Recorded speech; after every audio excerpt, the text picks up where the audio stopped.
Well, welcome everybody. It's so nice to see all of your faces. And oh, hi Mary, I've seen you've just joined us as well. It's my great pleasure to welcome you all formally to our Creative Arts and Human Rights workshop, which is brought to you by the fabulous Law Futures Centre and the fabulous Queensland Conservatorium Research Centre, two of the nicest research centres working together on this. So we're very excited about that. I think I've probably met almost all of you, but if I haven't had the pleasure, my name's Bridie Bartlett, and I'm the Director of the Queensland Conservatorium Research Centre. And I wanted to begin today's proceedings by acknowledging the traditional custodians of the lands upon which we are all gathered.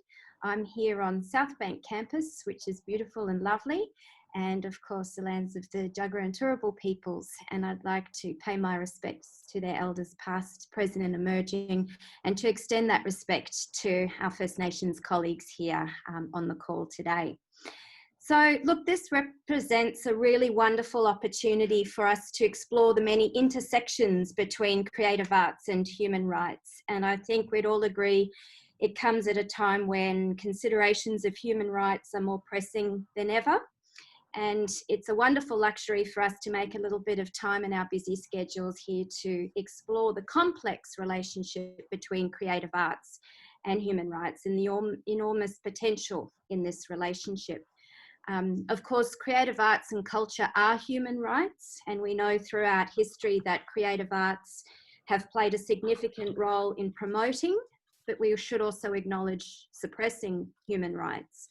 And today what we're hoping to do by having a workshop format is to really create a warm and inviting and intimate space where we can share ideas on this relationship with colleagues who have an interest in the field, and maybe see where we could take this conversation together and collectively in the future.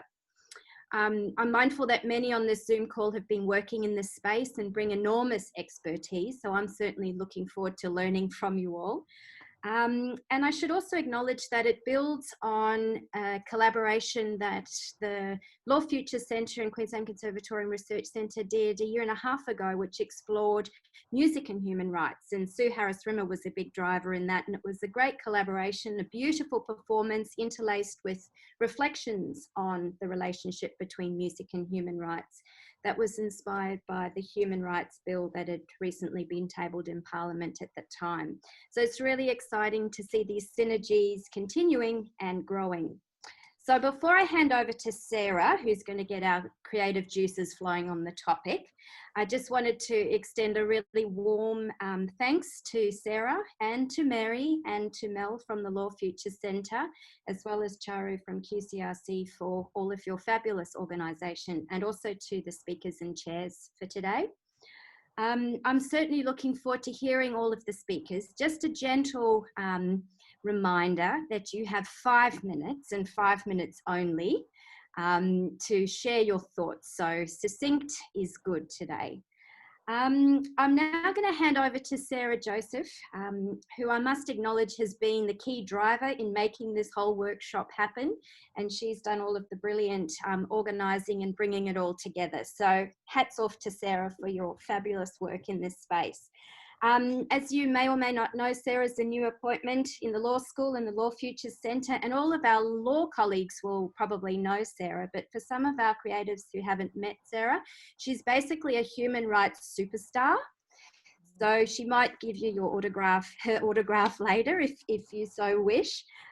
She's fiercely intimidating when you read her track record and profile, but before she came to Griffith, she was director of the Caston Centre for Human Rights Law at Monash for 15 years, so brings an enormous amount of experience and real interest in the intersection of human rights and art in particular, and I'm certainly looking forward to learning lots from what Sarah has to say.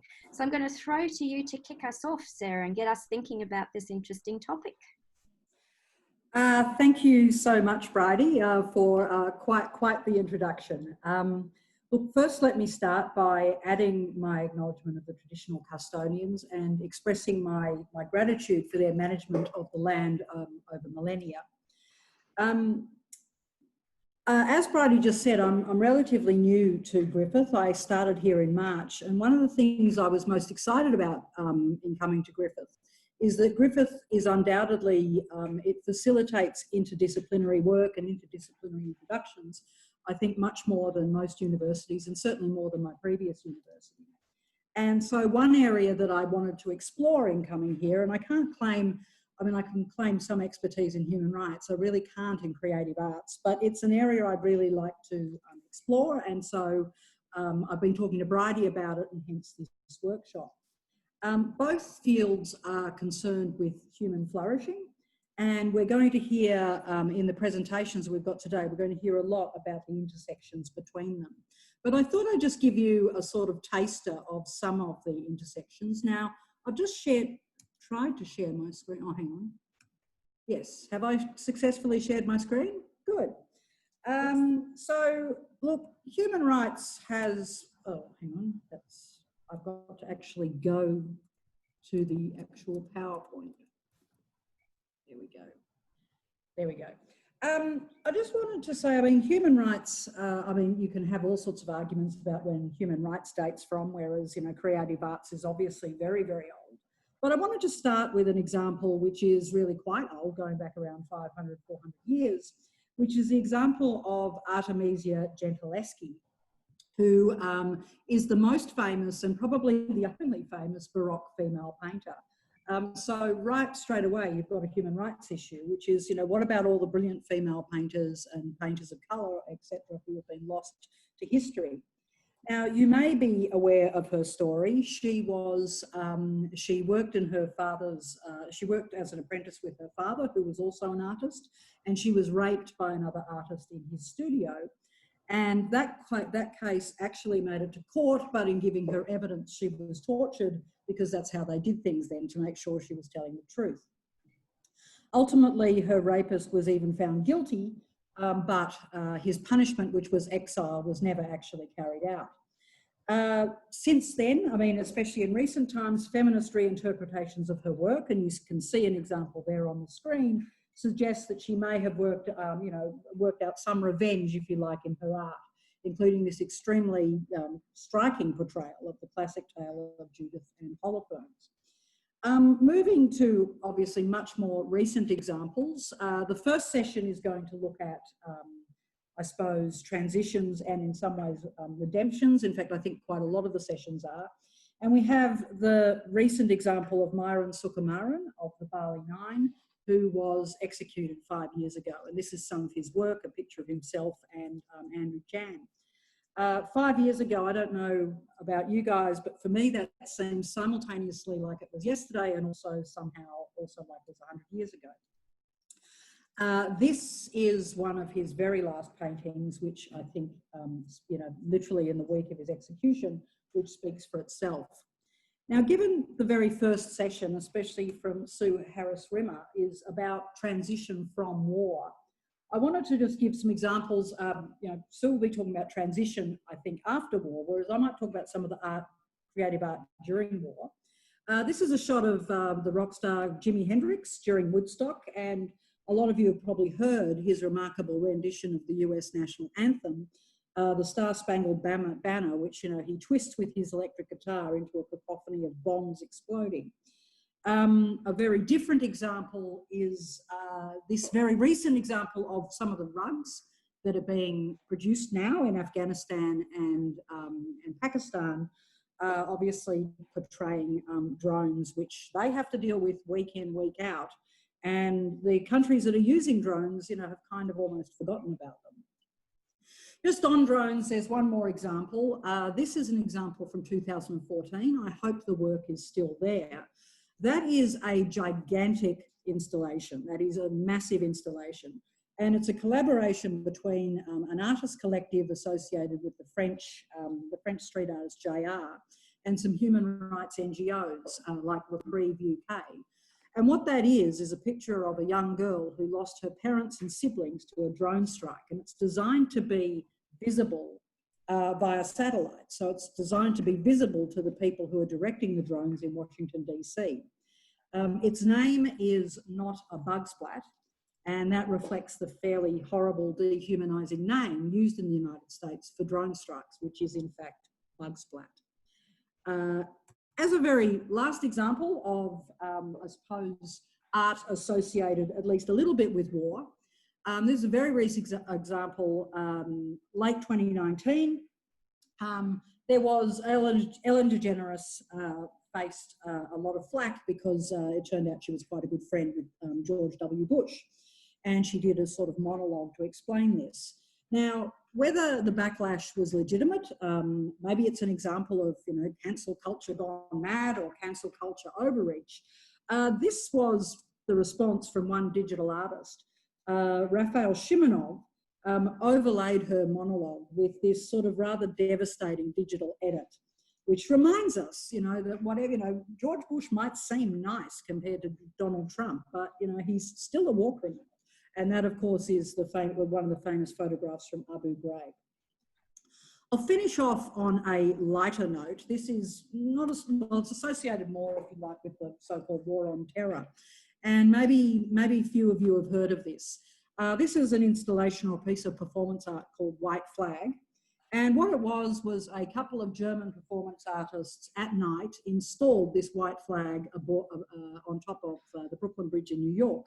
And what it really is you can see in the second photo, an American flag dyed white. And they claimed that it was a symbol of peace, and it was also meant to commemorate their countryman, an engineer who'd actually built the Brooklyn Bridge. By the way, the artists were Misha Leinkauf and Matthias Wömke.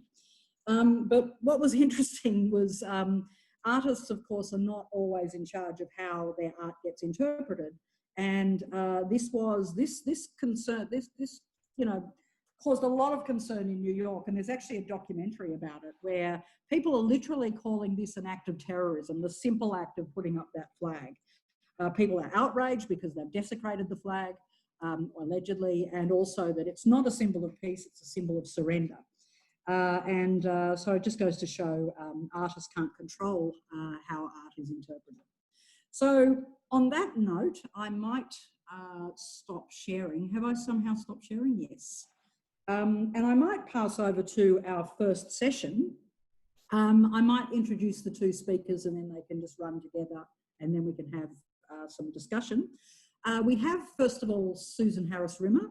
My very recent former colleague is now the director of the Griffith Innovation Policy Hub, and my current colleague as well, the brilliant Professor Eleanor Marchetti, and they will be talking to you about the transitional power of art. So we'll kick off with Sue. Thank you so much. And I too want to acknowledge the elders on the land in which we're meeting, and it's very relevant to this particular presentation, which is about memorialisation of human rights violations, which is an ongoing issue for the Jagera and Turrbal people where we are too. I'm just going to share my screen, and I just want to acknowledge that Renee Jeffrey is with us, who is also a more expert person in this area, so we can always cross to her for questions I can't answer. It's very nice having her here. So Renee, consider yourself warned.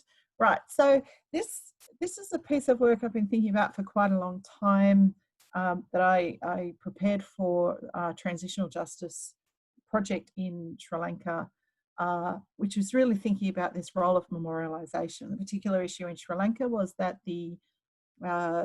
as you know, it's quite an asymmetric conflict there, and that the current crop of very large statues honouring the military in the northern Tamil regions were being built by the majority Sri Lankan government and causing a lot of consternation. And the Sri Lankan women there were asking for peace parks, or the ability at least to have access to graveyards where their relatives were. So I was in Sri Lanka in that context, but it's also a context that's arisen in Afghanistan and many other places where, so what you have is this historical trend, a very heavy historical trend, that wars are commemorated by massive statues to men in military costumes, and they are all over the world, right? So that is the kind of the dominant historical memorialisation trend. Very large military men everywhere, statues of them, right? And so there's a kind of a counter trend and a very human trend to memorialise places of great suffering to those who lost or who were on the wrong end of particular conflict as well. And that's what we're looking at today. And this is an area of increasing interest to transitional justice scholars, this concept of, can memorialisation be a form of reparation? Can it be a form of healing? Can it in fact contribute to cycles of violence? Can it inflame? What is the role of the artist in the creation of these types of monuments? A very famous monument was to build a statue of Lenin in butter and watch it melt, for example. There's been all kinds of artistic ways of thinking about transitional justice as a form of protest, particularly on behalf of people who haven't got access to public monuments. So it's a really interesting idea. If we think of this interplay between rights, cultural minorities, place, memorialisation, transitional justice, and this is a roadside memorial of someone who's died on the King's Highway just outside Canberra. It's a very human need to note a tragedy wherever it happens. So these are the kinds of questions I'm quite interested in. That's the CivX Memorial in Canberra near Lake Burley Griffin, for all the people who died, and the small ones are children and the large ones are people. So we're just thinking about this particular issue, and for this paper I'm particularly interested in artists that are commissioned to build memorials that are meant to commemorate or deal with human rights violations. So I find that a very interesting concept. And the most famous of these is the Holocaust Memorial in Berlin. So this was a commissioned artwork, which has also got extraordinary national significance as the way that Germany is trying to deal with its memories of the Holocaust. So it covers a massive city block in Berlin. Probably a lot of you have seen it if you've travelled to Berlin. It's meant to be experiential. So you're meant to walk around the monument and you're meant to feel the industrial scale of the Holocaust and the cruelty of the Holocaust. Is meant to be expressed by the way the memorial is designed. So I don't know if you get that feeling, but I hope we can convey it. The scale of it is very large. But of course, for a long time, it took a long time to build similar memorials to Romani and people with disabilities and people of all kinds of sexual identities that were also persecuted during the Holocaust. So the memorialisation agenda in Berlin, just in this particular city, has been hotly contested. But it's one that's taken very seriously by the German government, and you see sites of memorialisation all over the country, but particularly in Berlin. And on the Holocaust Memorial is this quote by Elie Wiesel: without memory, there's no culture. Without memory, there's no civilization, no society, no future. So this human desire to attribute the remembering of a violation in a particular place and what that looks like when it's given artistic expression, I think is very interesting. So this is the boring bit, so I'm going to do this fast for you non-lawyers. So this is the idea that you have a right to culture and a free right to participate in culture, and that what I always find interesting is that arts and science are treated very equally from the point of view of human rights. So you have the right to enjoy in arts and share in scientific advancement. And when you think about public memorials, they are very much public access to the arts. So that's why they're my favourite kind of artistic expression, because they're for the people. They're designed to be seen by the public, to be walked around and touched.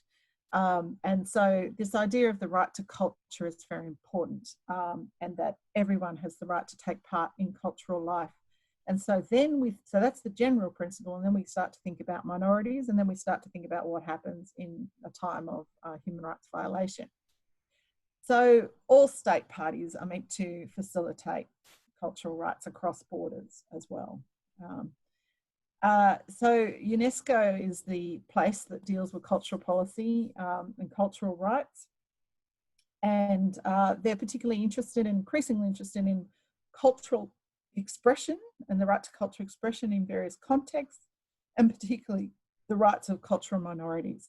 So culture actually appears in a lot of international law, in the Hague Convention on the Protection of Cultural Property in Armed Conflict, which is my personal favourite because I am that kind of nerd, in the Refugee Convention, where refugees have the right to intellectual property, in the Declaration of the Rights of Indigenous People, where Indigenous people's cultural property is to be valued and not to be exploited.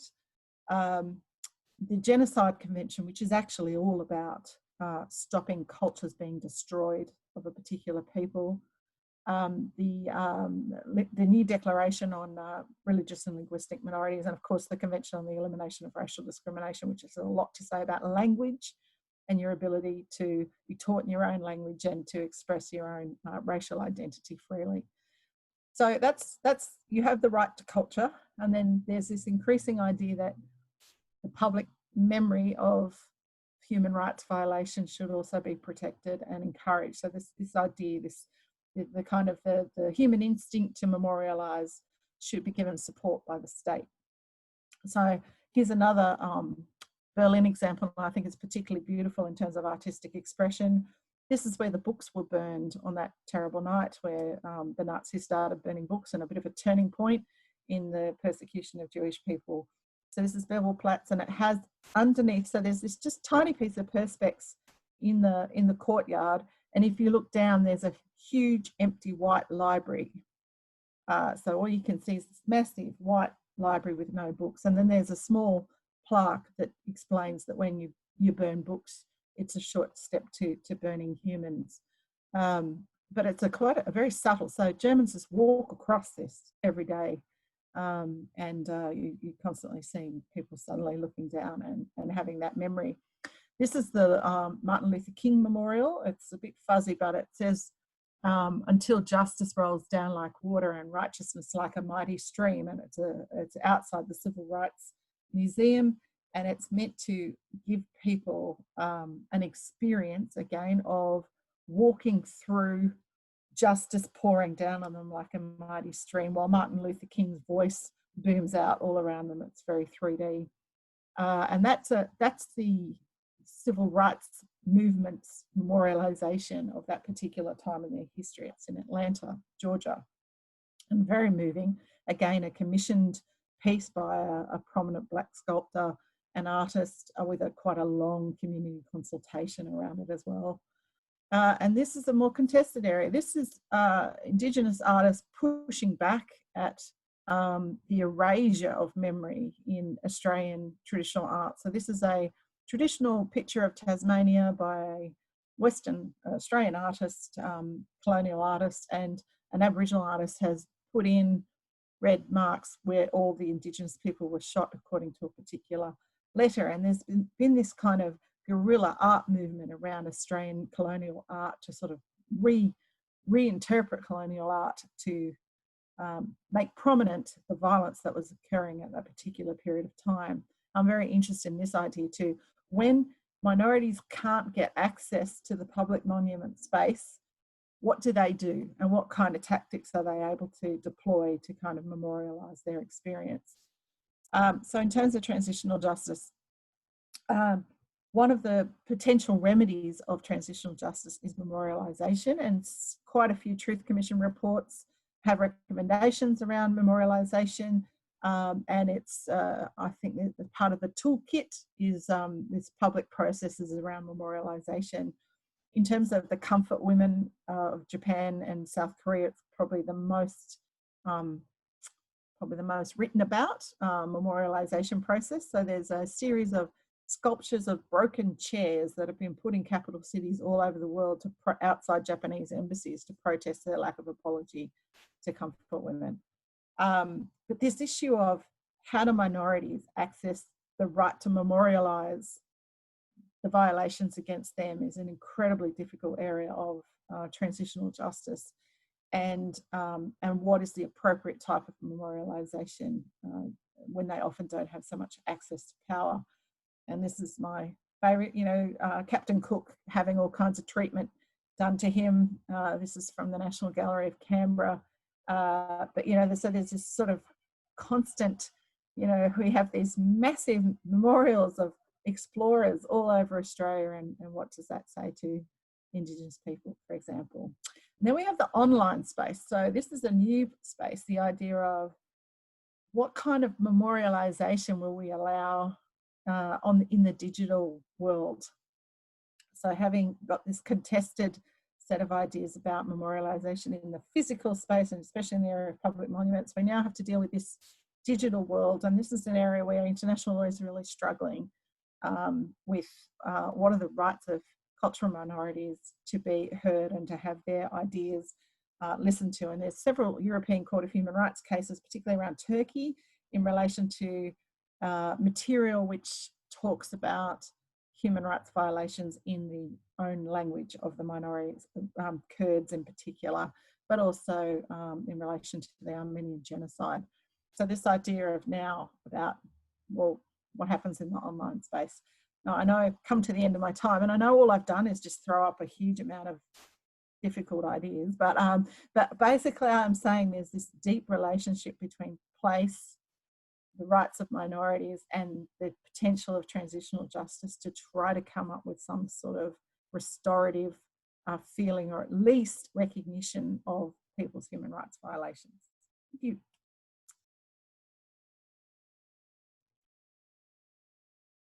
Okay, thanks heaps, Sue. We might go straight on to Eleanor before we have some questions for this session. So I'll just pass over to Eleanor now. Thanks, Sarah. Thanks, Bridie, for organising this. And two things. I want to add my acknowledgement to the traditional owners of the land upon which we are all, sitting at while we're in this meeting. It's also relevant to my presentation. The second thing is that I'm going to be leaving at 3:30, so I'll be giving my presentation and then heading off. But I do want to hear all of them. In fact, I'm disappointed I'm going to miss the last bit. Now, share screen. I've never done this before, so let's see how I go. Does this work?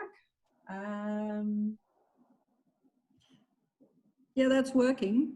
It's going to working. make it bigger. Yeah, we can see your desktop. Okay, with my cat. How's that? Yeah, with the cat. That's a blank screen. That's it. Yeah.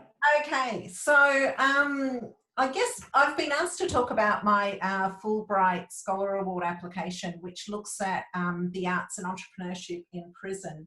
But I want to go back to why I've headed down that track and talk about my future fellowship research, and also the work I did in putting together a discovery project application. So these two photos you see on the screen at the moment are photos I took of the cultural centre at Junee Correctional Centre, which is near Wagga Wagga down in New South Wales.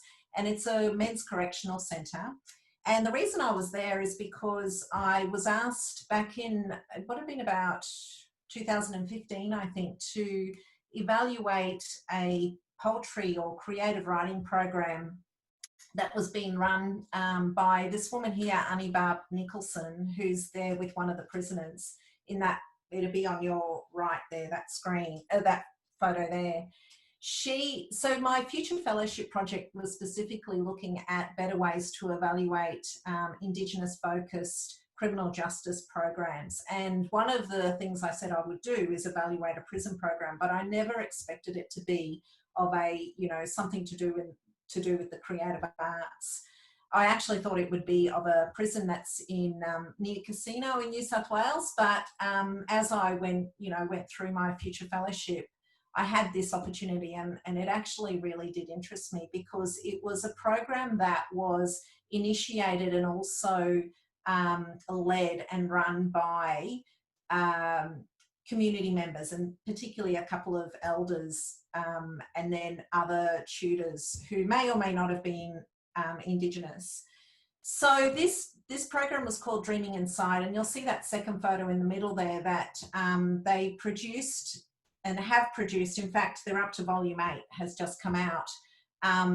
Anthologies on these poems and stories that the male prisoners have written over the years, and it went from about 5 contributors back when it first started in 2012 to, I can't remember, but it's I can't remember, it might be in the hundreds now contributors. And so even when the team is not at the prison, the men are actually now still writing. And so what I did in that evaluation, it was a combination of a process and benefits evaluation. And in doing the benefits evaluation, I was very much aware that it wasn't really appropriate to ask questions such as, does this program impact on recidivism? Which is usually what, you know, corrective services and justice departments want you to answer. Rather, this program and the way that the evaluation ended up being conducted, and it was with an advisory group of people who were very much linked to the program as well. So it was very participatory in the way that it was formulated. It really focused on benefits to the men. And so in terms of well-being and I guess how that could possibly in the future lead to less offending. The second, I guess, project that kept me going down this path was one that had to do with a program or a project here in Brisbane at the Women's Remand Centre, which I was asked to do, I think it was in 2019, last year, and it was part of the research centre that Bridie heads, and with a team of researchers there who had some funding from the Luicha Institute. It was called the Listening to Country Project, and what it entailed was getting some Aboriginal and Torres Strait Islander women in the Remand Centre out at Wacol to develop a soundscape which they could then listen to and which helped them to really connect them to country. So you'll see that third photo there. That was a process that they undertook in terms of asking for the views of the women in relation to what sounds linked them to country, and then they developed a CD and online soundscapes in terms that they could access to help them achieve that. So then that led on to a discovery project application, because as I was doing those two evaluations, it occurred to me that there wasn't much research in this area in the criminology space. And the application was titled Creative Healing Adult Prison Programs for Indigenous Prisoners. And it was a team of 4 of us. There's Megan Williams, who's from UTS, and she's a Wiradjuri woman. John Rinn from Criminology, and also Mark, oh God, what's his surname? Rawlings. He was the former Commissioner of Corrective Services. So the 4 of us put together this application, which really we wanted to go beyond conventional prison rehabilitation programs that focused on criminogenic risk factors to looking at what works best for Aboriginal and Torres Strait Islander prisoners. And really, I guess we were of the view that programs, and we called them creative healing programs, that focused on more holistic and culturally appropriate non-criminogenic needs were probably going to be more appropriate. God, what have I said there? About. So basically, first of all, we wanted to look at that. Don't worry about that misspelling, but God, there's a few there. I obviously did this in a bit of a rush, but we wanted to look at, first of all, what programs, like do a map of what adult Aboriginal programs were available for Aboriginal and Torres Strait Islander prisoners. I think that was because I kept using like some of these squares on other slides. I hope they're okay on that one. Then we were going to look at whether creative healing prison programs assisted prisoners to feel confident and capable of going home post-release, and also determine the extent to which different types of creative healing prison programs facilitated prisoner wellbeing and empowerment. So this eventually, we didn't get that discovery application, but we're planning to resubmit it this year. I mean, it wasn't rated very highly. It was kind of in the middle, but I think the feasibility of it was the big downside, because we wanted to do it Australia-wide, and it was bigger than Ben-Hur. So we'll probably scale it back quite a bit, and hopefully we'll have more of a chance. The Fulbright Scholar Award application. So I thought it would be interesting because through this research, what I guess I uncovered was that there are a lot more arts-based programs in the US than there are here in Australia. And the other thing that I became aware of is that there's also all these entrepreneurship prison programs in the US, which we don't really have here. I've only discovered one. And it got me thinking about, well, why don't we have arts-based programs that train people to be entrepreneurs and use those skills to improve the chances of prisoners, you know, being able to generate an income when they get out of prison. So usually creative arts programs are, in our prison system here in Australia, they're considered to be programs that are really about having a hobby. And yes, they might make you feel good, but they're not really going to achieve anything once you get out of prison. So they're not at all well funded. It's a little bit different in the US. And then entrepreneurship programs, they're mainly focused on, you know, other sort of income generating activities. They're never really focused on, I guess, supporting someone's creative talents to use that once they're released from prison. So the questions that I really wanted to focus on in the application are how and why are creative arts and entrepreneurship programs more readily accepted and valued in the US? And also, what is the efficacy of integrating the two types of programs to enable prisoners to make better use of their artistic talents upon release? So the two types of programs, as I said, tend to remain separate, but there's really good reasons for understanding how they can be blended. And really what the research has discovered is that there are a lot of prisoners who seem to have, and particularly when it comes to, I guess, First Nations people, although there hasn't been, again, that much research in the US about creative arts programs in relation to First Nations people in prison. Their focus tends to be more, I guess, broader. So my Fulbright Scholar Award application doesn't focus specifically on First Nations people, but it's something that I guess I thought I could export over to them. But so the other thing is that the research that looks at entrepreneurship programs have often found that prisoners tend to be sort of entrepreneurs, really, but they tend to be, you know, an entrepreneur in activities that are considered criminal rather than legitimate. So really blending the two would be quite interesting. And the steps I was thinking of, or I'm not thinking, I've specified Rutgers School of Criminal Justice as the place I would be visiting, and that's in New Jersey. And the steps I would take are firstly to understand how and why the development and delivery of the innovative prison programs has been embraced by the US correctional institutions, then examine and map the various models used in the US to deliver creative arts and entrepreneurship prison programs, then explore what theories explain changes in prisoner behaviour and attitudes who have engaged in these types of programs, and finally design an integrated arts entrepreneurship program that can create economic opportunities for prisoners upon release. So that's in 4 months. We'll see how that goes. Anyway, I'll leave it there. So hopefully I didn't take too much time. So how do I stop sharing my screen? I think if you just turn the PowerPoint off, how do you stop? Or just there's a button at the top, Eleanor, where it says stop sharing your screen. You see where there's the green part at the top? You should be able to. Yes, you are. So if I just found the magic little button. Okay. Thank you, ladies, for kicking us off. I might just throw quickly to the audience if anybody's got a question. Otherwise, I have one, but I've already spoken. So are there any questions for our speakers?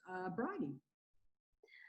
I was really struck by the comment that Naomi put in the chat, which is probably opening up a massive conversation that'll take the rest of our time up, in relation to these sorts of, well, Sue in particular, these memorialisation projects, making us think that this is fixed things and giving a sense that all has comfortably been resolved when in fact it hasn't. I just thought that was an interesting critique of how people perceive these sorts of memorial projects. And I understand it's a really complex area and really tricky to tease out, but I thought that was quite an interesting observation. Sue, I didn't know if you had any reflections on that notion of these projects implying that they're being fixed. Yeah, I'm sure Renee would have lots of examples too. So for example, in Myanmar at the moment, Aung San Suu Kyi, for reasons no one can understand, is putting up massive statues of her father, the general, all over ethnic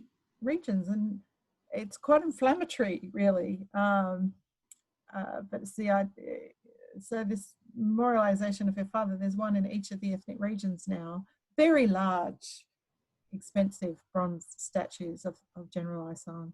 And it's yeah, and as I said, the whole project started because the Sri Lankan government military statues are quite inflammatory to Tamils in the north. So they're absolutely problematic in some ways, but I understand what Naomi means. It's a kind of a, if there can be no justice, this is what you give people, at least this sense of, well, something was done. And there is quite a lot of critique and discussion about that. But there's also this idea that really effective human rights violations erase memory and erase identity of people. So there is this strong concept of just trying to have a visible marker of what's happened in that ethnic minority. So there's this kind of strong idea just to stay visible and not be denied, I guess. So I will put a picture in the chat of the Nanjing, the Rape of Nanjing Memorial in China, which is this sort of extraordinary piece where very much it's this idea of no formal justice for the victims and has become a symbol of nationalist problems between China and Japan. And so you might say not serving a healing function, but absolutely using women's suffering as a kind of a nationalist fervour in a militaristic way. And that often happens too. So it's a really rich and difficult area. I suppose all I'm interested in is just trying to wrap my head around the way it manifests in different places. And I'm particularly interested in, growing up, I used to drive past a massacre site for Indigenous people in Ballina all the time. And there was never a memorial, and Indigenous people self-funded a small, modest memorial, and it always broke my heart a little bit. So I'm very interested in this kind of concept of how do the most marginalised get their human rights violations remembered. And there might be other ways, but I think memorialisation is powerful. I don't know if Renee, you want to add anything to that. I'm sure you've seen many, many things in Nepal and other places of this nature. Yeah, and that idea about, you know, what's visible and to particular communities, we've seen that a lot in Nepal. There's been a great deal of controversy over a very famous sculpture in Nepal by the artist Sarah, that I have a picture in my presentation of it, that was, you know, designed to, you know, represent the suffering of people that were, you know, forcibly evacuated from Phnom Penh, and it used to be on a roundabout or next to a roundabout on the edge of the city so everyone could see it. And now it's inside the courtyard of a former prison where only tourists go. And so there's that question about, you know, who these are for, and about, you know, that very idea you're talking about keeping things from the past visible for the people that it was supposed to have meaning for.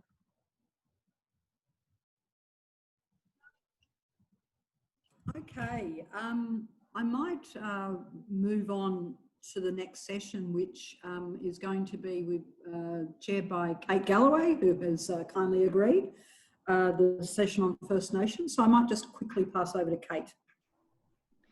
Thanks so much, Sarah. And it's terrific to see, especially in light of the conversation that's just been going on, a session dedicated to First Nations sovereignty. And I haven't met our next speaker, but Naomi, I've seen you active in the chat, which is terrific. Can I please introduce Associate Professor Naomi Sunderland from the School of Human Services and Social Work, and that's not all, also the Queensland Conservatorium Research Centre. Really looking forward to this presentation on songs of self-determination, exploring self-advocacy through music with First Nations musicians wow in Australia and Vanuatu. Thanks so much, Naomi. Thank you, Kate, and thank you, everyone. Just bear with me 1 second and I'll do the little screen share as well. I'm using the online PowerPoint, so I really hope it's going to work.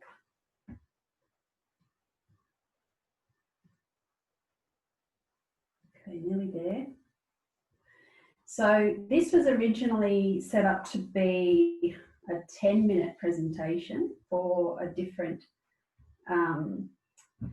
forum, but I've actually added slides since then. So what I'm hoping to do is just do this a bit like a Pecha Kucha, where I will whiz through and you'll see some things showing up on the screen for your information, for provocation and thought. And then hopefully we can discuss them, and always happy to send the slides if you'd like to read them a bit more carefully. And it's not looking like I thought it would, but here's to hoping it'll sort itself out as we go along. So thank you for having me here, everyone. I would like to acknowledge beautiful Gubbi Gubbi or Kabi Kabi land where I'm joining you from today. And in addition to what people have said already, I would like to acknowledge that sovereignty was never ceded on this country or any other nation, First Nation around Australia. I acknowledge my own ancestors from the Wiradjuri First People of Australia, and also the parts of our story that are still unknown as a result of policies and practices in the early 1900s. On my mother's side, we acknowledge ourselves as belonging to what we refer to as the lost tribes. Okay, so I just want to acknowledge straight up that when we're talking about self-determination, First Nations cultures and communities have always had mechanisms through LORE law and LAW law that preserve, support, promote the health and well-being of people in those communities. Since the point of invasion and colonisation, First Nations people in Australia and elsewhere have had to fight for their own human rights to bring their well-being and flourishing, is a good word Sarah used before, back to a point that could at least match what happened before invasion. And that fight has largely had to happen within Western mainstream legal systems and governance frameworks. I also want to just do a little myth alert and encourage us all to think about this. These myths are pervasive in Australia. When we think about First Nations people, we often think in terms of profound deficit. These are a result of ideological racism. They are not a result of the realities of First Nations communities, activists and leaders' ongoing, continuous and powerful resistance to the forces of invasion and colonisation since the very first times when things started to go awry between colonials and First Nations people in Australia. So First Nations people aren't historically passive, and they are not passive at this point in terms of fighting, advocating, educating, and all those good words, all those good active words. So those are just some of the classics that you can have a look at that emerge frequently in public discourse, but also in our classrooms. So over to you really quickly. Has anyone heard of the Wave Hill Walk-Off, Australia's longest workers' rights protest? Can you give me a wave if you've heard of it? Over the Wave Hill. Yeah. Okay, and does someone want to turn on their mic, because I can't see the chat, and tell me what famous song was written about this event? From little things, big things grow. Woohoo! It won our hottest human rights 100. Yeah, we had the hottest 100 hits, and this song won. It was a totally corrupt process for choosing it because it was our favourite. Well, beautiful, because if I have enough time, I would like to have a sing-along as an end to this project. So everyone get those vocal cords warmed up. So great work, everyone there. Look, we've already planted the earworm, thanks to Suj. Wonderful performance there.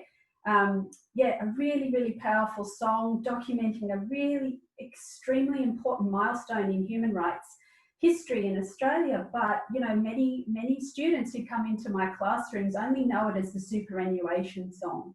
So something's happening there in terms of, you know, what's that? I think it's like that. I might have the wrong figure, but, you know, those ads. Okay, And most of us, I think, are old enough and well enough to remember this great song. I'm just implanting another earwig here for you, little earworm.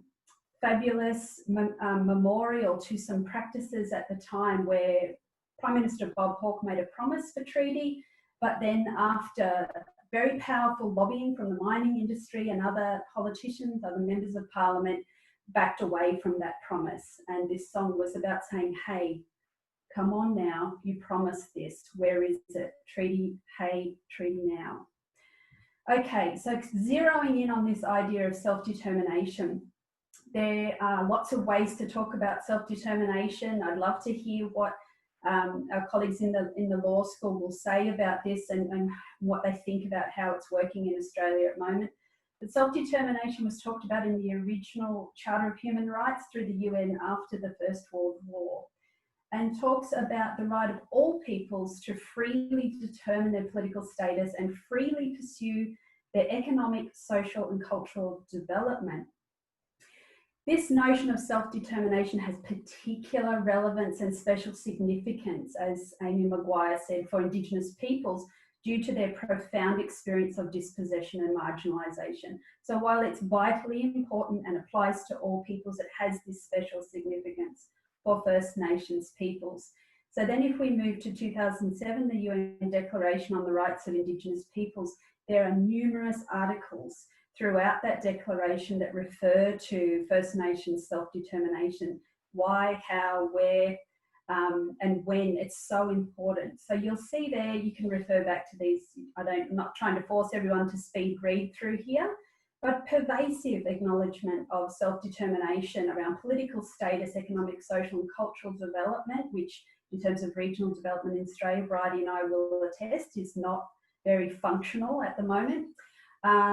Exercising right to autonomy and self-government relating to internal affairs, as well as means for financing. And Article 5 is really relevant in a lot of the work that we're doing across QCRC and Human Services and Social Work, because we talk about Indigenous peoples having the right to maintain and strengthen their distinct political, legal, economic, social and cultural institutions. And this is the important part about self-determination, which often sort of trips people up a bit in conversations, is people still retain their rights to participate fully or to some degree or no real degree in the political, economic, social and cultural life of the colonial state.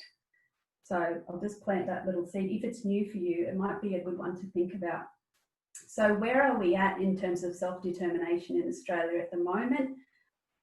To my knowledge, there's a lack of acknowledgement of self-determination in any Australian statute, even in the pervasive Closing the Gap strategy. We really didn't see evidence of First Nations self-determination in making those decisions and the foci of Closing the Gap until the last 2 weeks were announced. So we've had over a decade of funding going in to that area with real lack of community, real leadership and self-determination.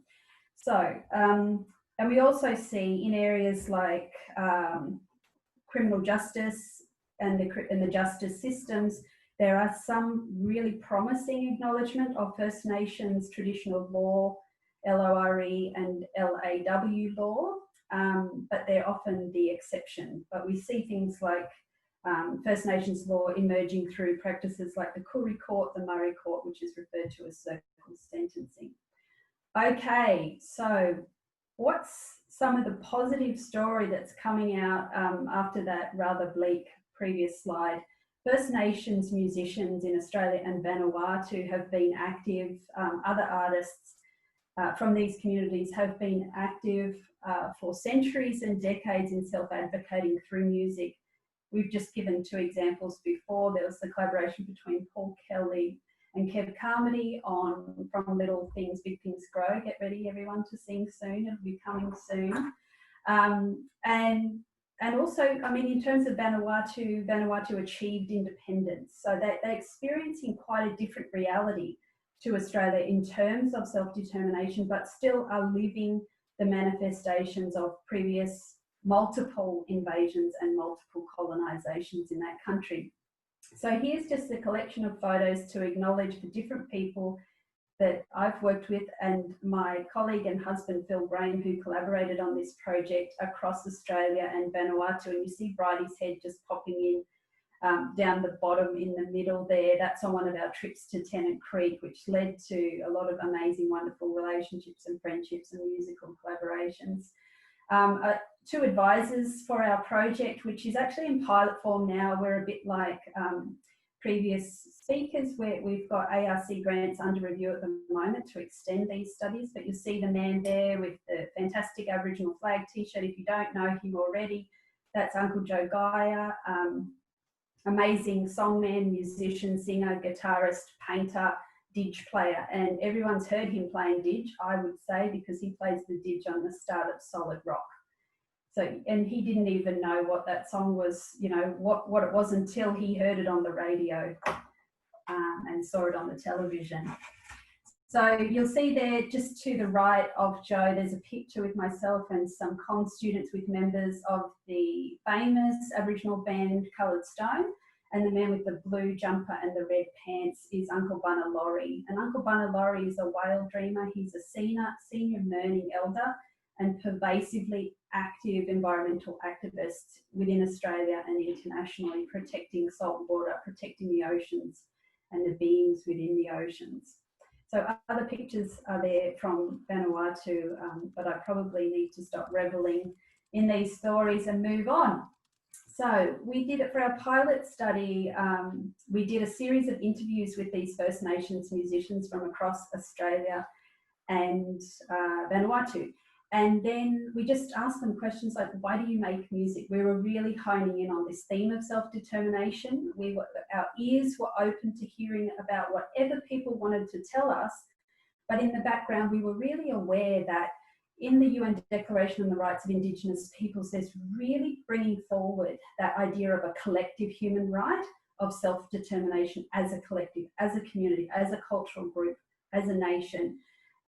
But alongside that, acknowledging what happens, and I'd love to hear what our legal colleagues think about this, in that individual form of human rights. So, and I think when we talk about the UN Declaration on the Rights of Indigenous Peoples, a notable shift toward acknowledging a collective human right in terms of Indigenous First Nations rights. So here I've adapted my diagram everyone sees since the Community Music Association conference. We've mapped the major themes that came out of our interviews with people, and there's more to come on this, but you can see here we mapped things from that macro societal level, or those big public discourses and you might say ideologies that surround First Nations wellbeing, flourishing and self-determination. And then we move through to the meso, which is a community level, through to the micro, which gradually takes us to families and small groups and individuals. And it's a really interesting spread if you look around there. Some sit in between the levels, you know, they're not discrete, but there was a definite spread of people's activity, very highly intentional activity around self-advocacy, around soft entry advocacy, and you know, self-healing. So if we get down to that micro level there, one of the interviewees talked about using music to get things out of his gut, and others spoke about using music as medicine for their family and community. But then we've also got really big things of anti-racist messages and intent of fighting exploitation around IP. That was a big one that came up in Vanuatu with the Water Music Ladies at Lewerton Village, Kat. Educating and educating. There was a profound generosity and a compassion to non-Indigenous peoples spoken about by especially First Nations people in Australia, of bringing people in, inviting people in through music to listen and learn. So it really was a different form of advocacy, many different forms. And one of the things that we would like to do through our discovery, if we're so lucky to be awarded it, is to come up with a typology of self-advocacy and self-determination acts through songs, so First Nations songs. So I know I'm just a bit over time. Do we have really quick amount just to sing? Is that all right, Sarah and Bridie? Like 30 What do you seconds? think, Bridie? Just do it really fast. Okay, okay. Too. Everyone, can you turn your mics on, please? I think Sue's ready to lead us in this. Okay, we want to feel good, so we're going to sing until the point where it's full voiced and feeling good, okay? So we need to get there quick. Bridie and Sarah said so, okay? It's a 3-4, so it says feel good waltz, okay? So if I count us into 4, then we all start. Bridie, can you help me?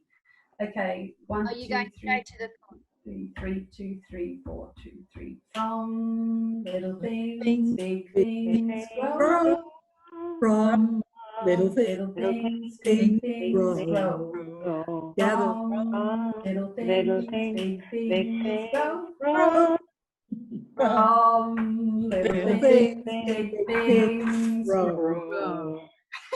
You turned us all into basses. Yeah, it doesn't actually work on Zoom because it's everybody's a little bit behind. But look, thanks, Naomi. That was beautiful. When we can finally meet in person, let's sing the whole thing really And loud. look, everyone would have had the benefit of feeling that in their voice, and hopefully That's it's right. in everyone's ears, and that's the main thing. So thank you. I'll stop sharing.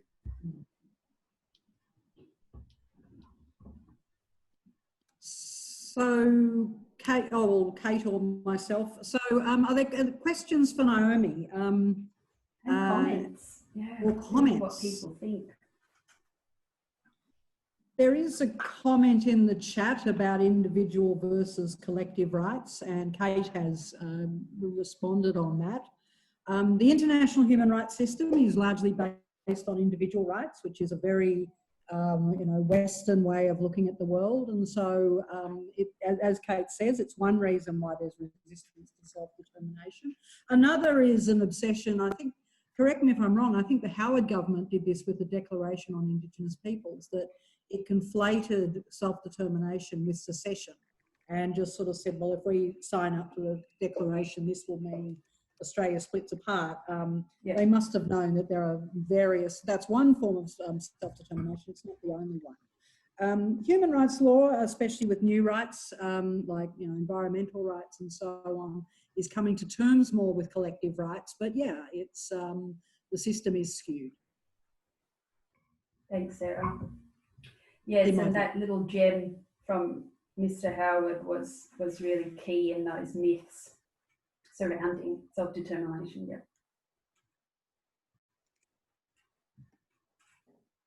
Oh, it's great to talk to you all about this stuff. We've sort of been doing it in a little bubble. No, well, thank you so much for putting up your hand, Naomi, and for everyone who's put up their hand.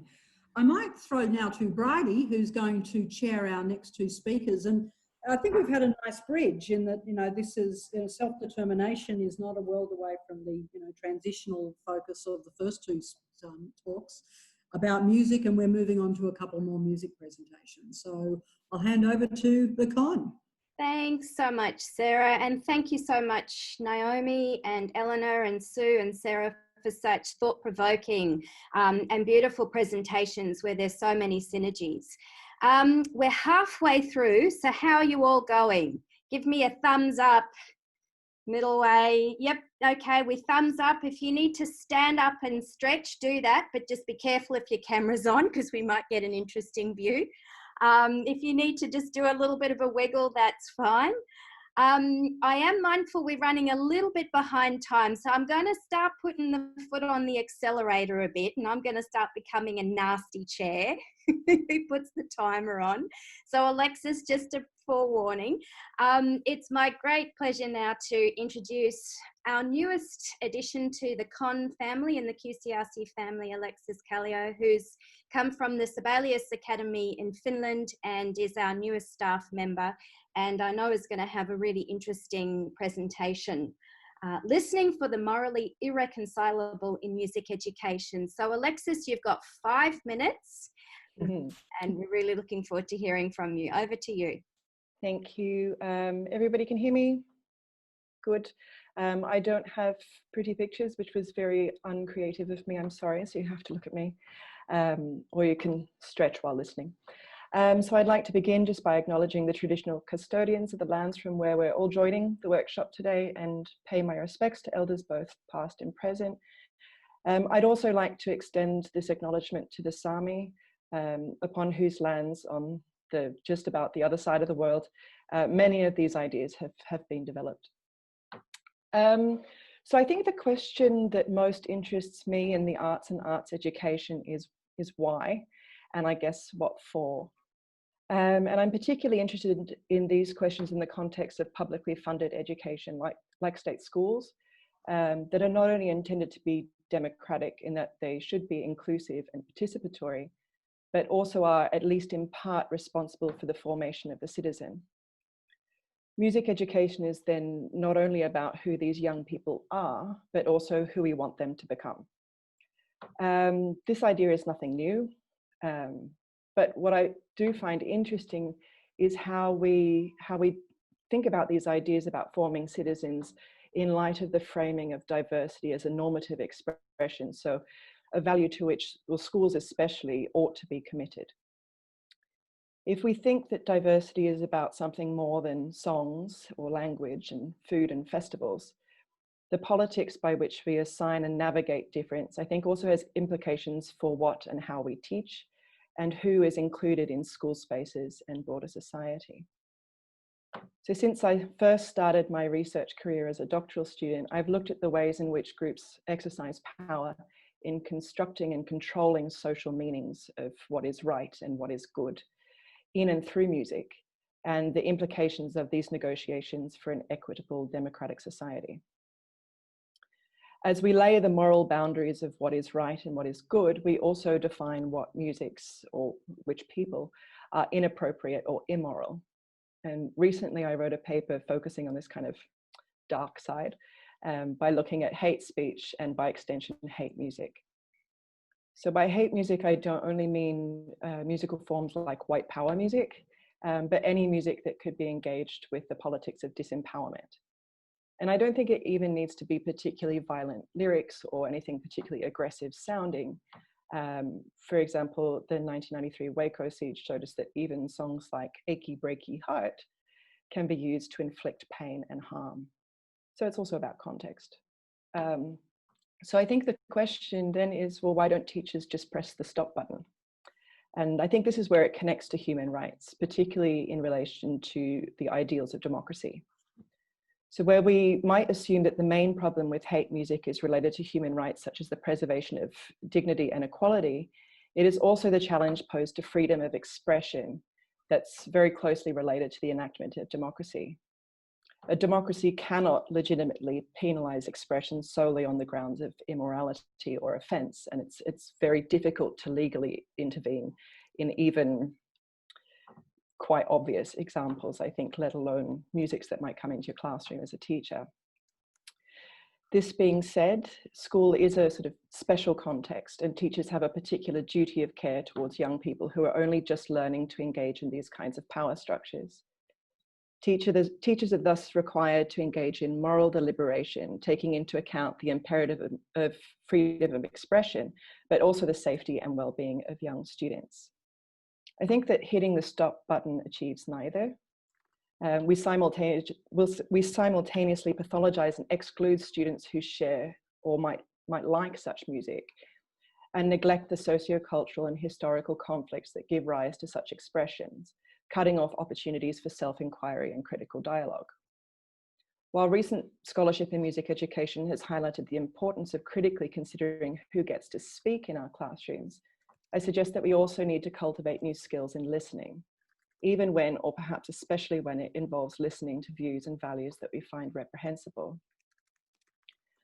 I don't mean to suggest that in listening to expressions of hate that we should entertain the possibility that they might speak truth, or neglect the uneven labour demanded of marginalised groups in responding to bigotry.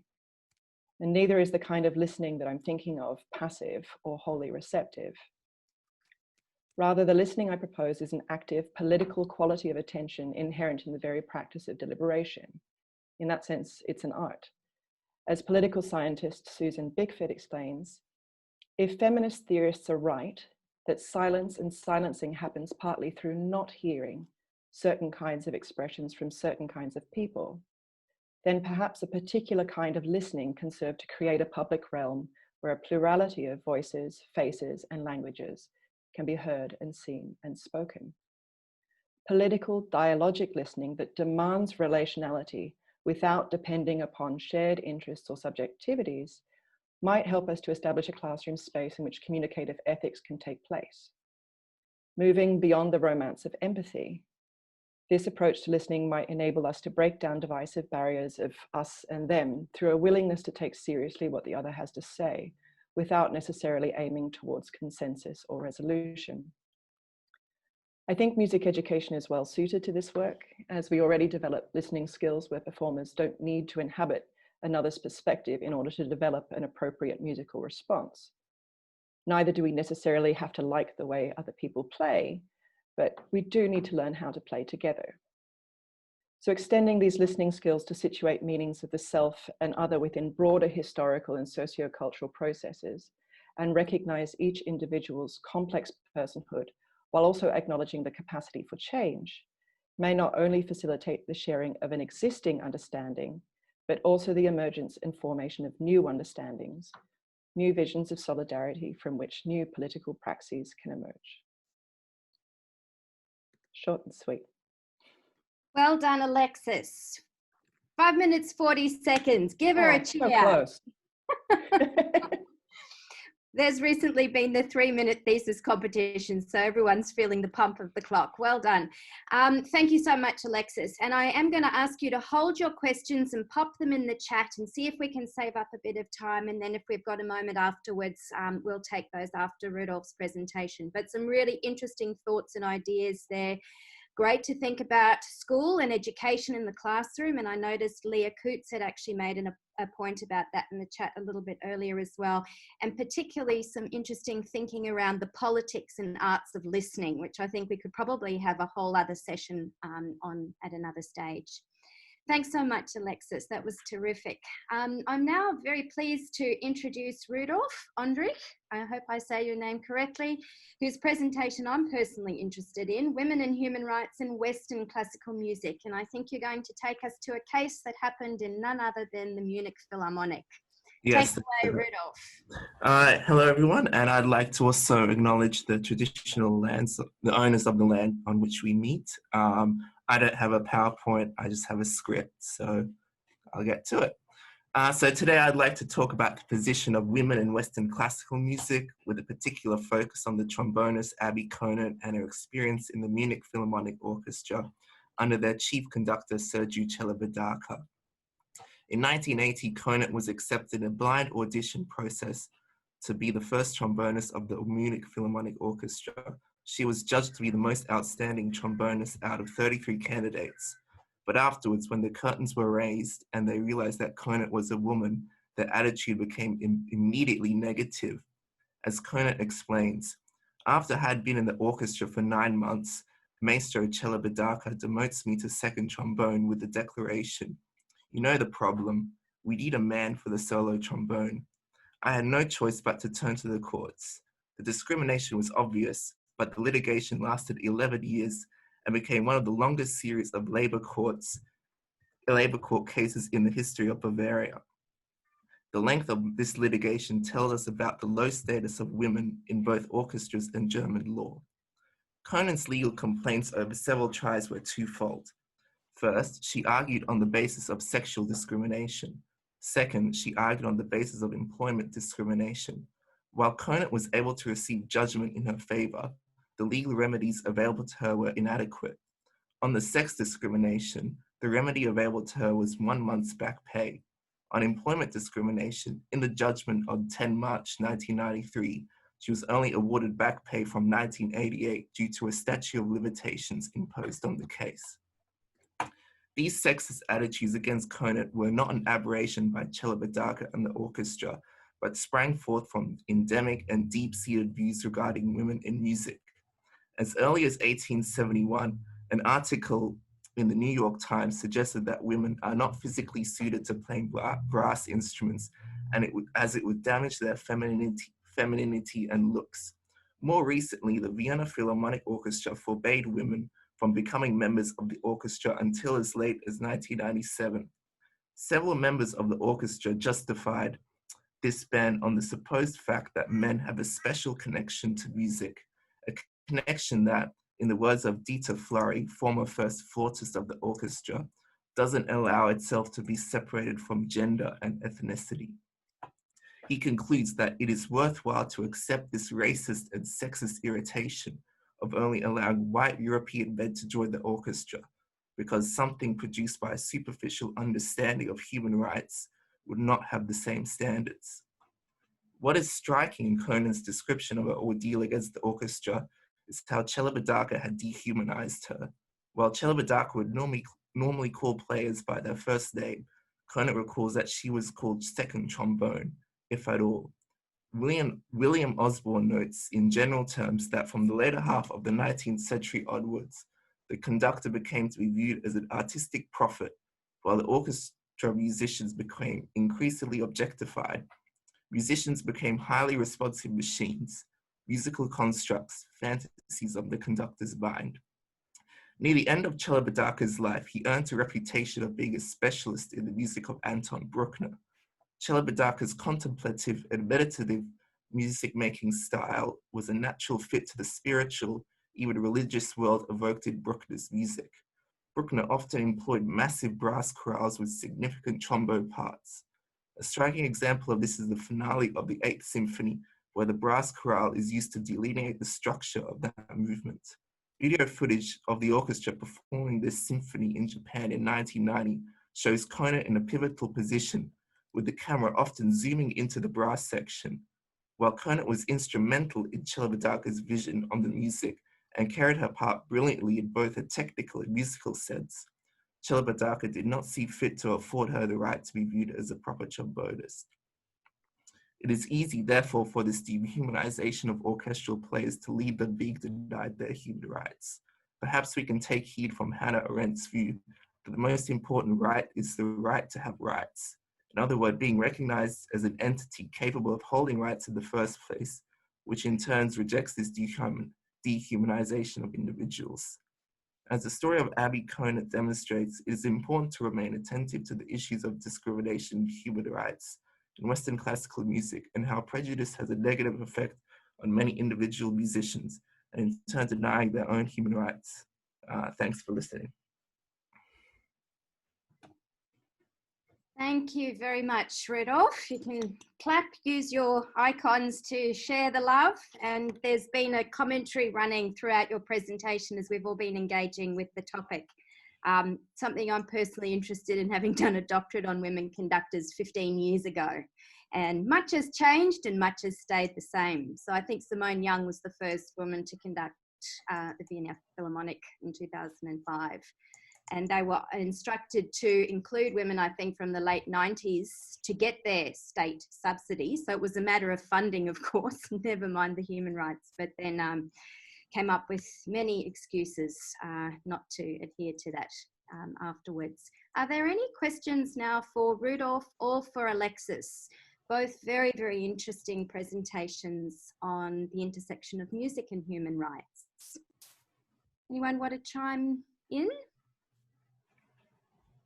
Kathy, I can see you're being active in the chat box there. Did you want to give a comment from your music perspective? Thanks, Bridie. Have I got my mic on? Yes. No, I'm just really enjoying, listening to all the presentations. No, thank you both. Much food for thought. Thanks, Kathy. And I see Sue Harris-Rim has said there she had no idea trombones were a bloke thing.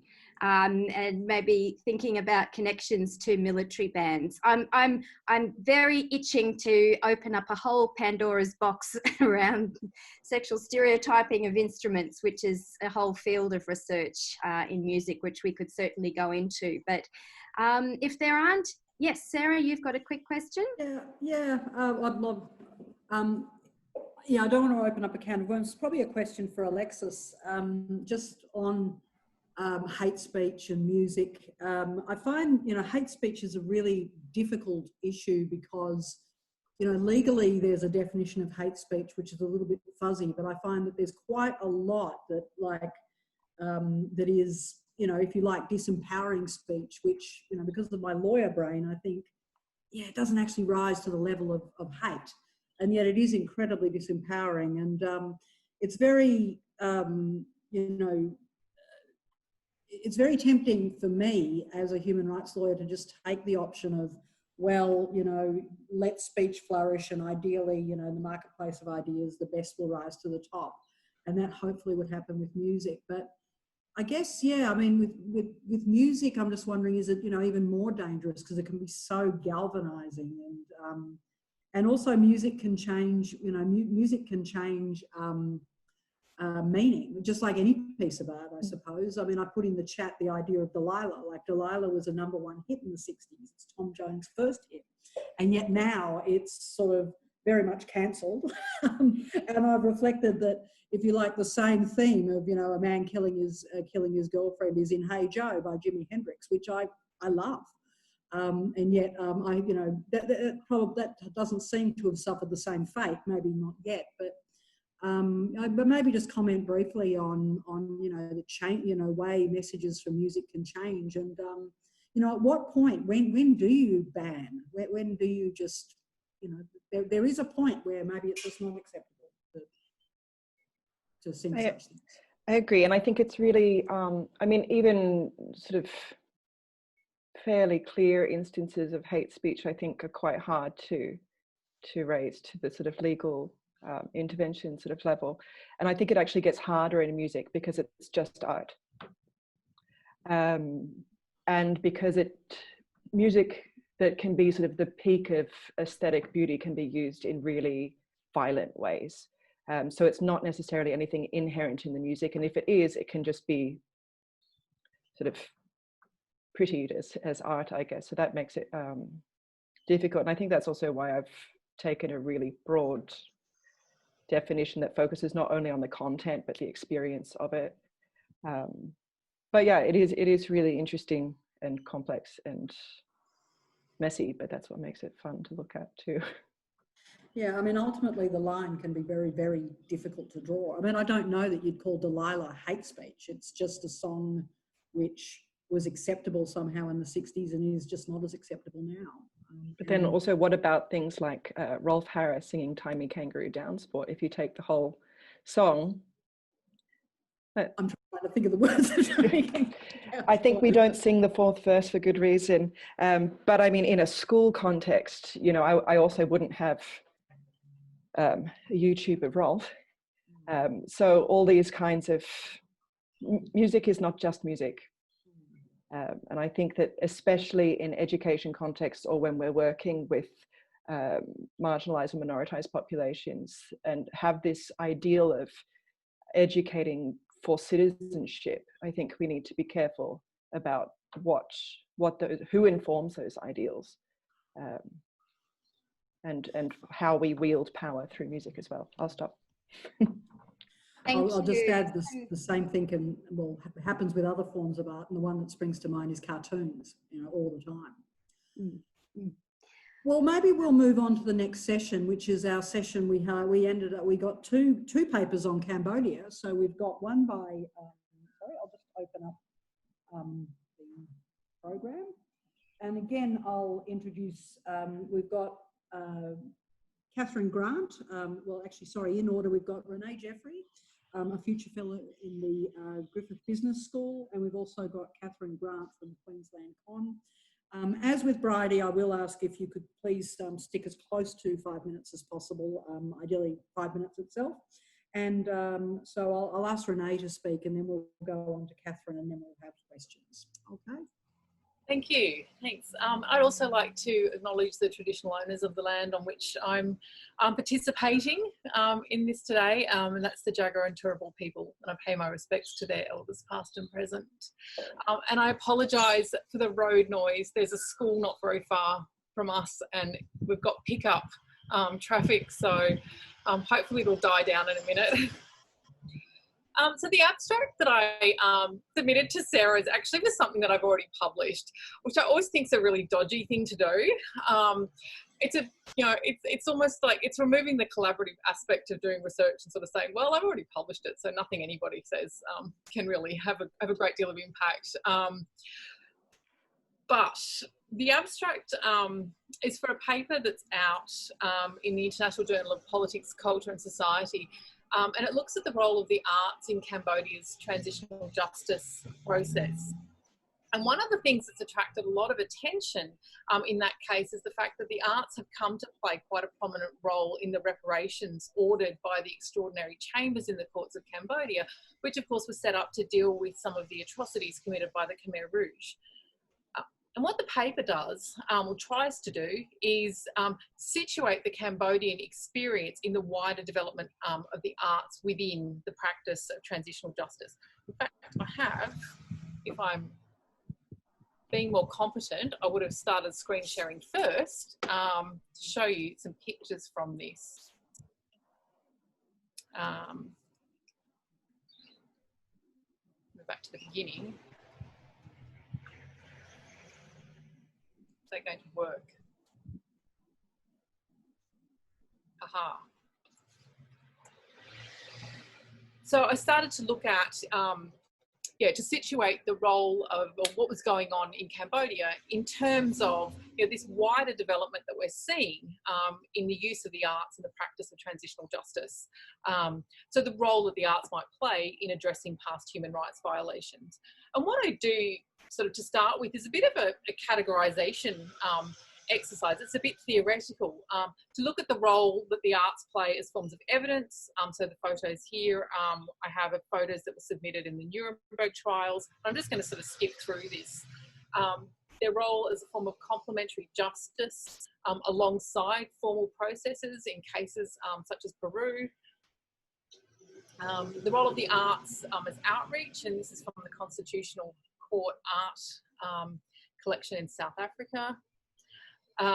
As a means of community outreach, just to get the ideas of international justice out to a wider sector of society, and as a form of critique, a way of criticising formal justice processes or pointing out the gaps, pointing out the things that formal justice processes can't achieve and just can't address.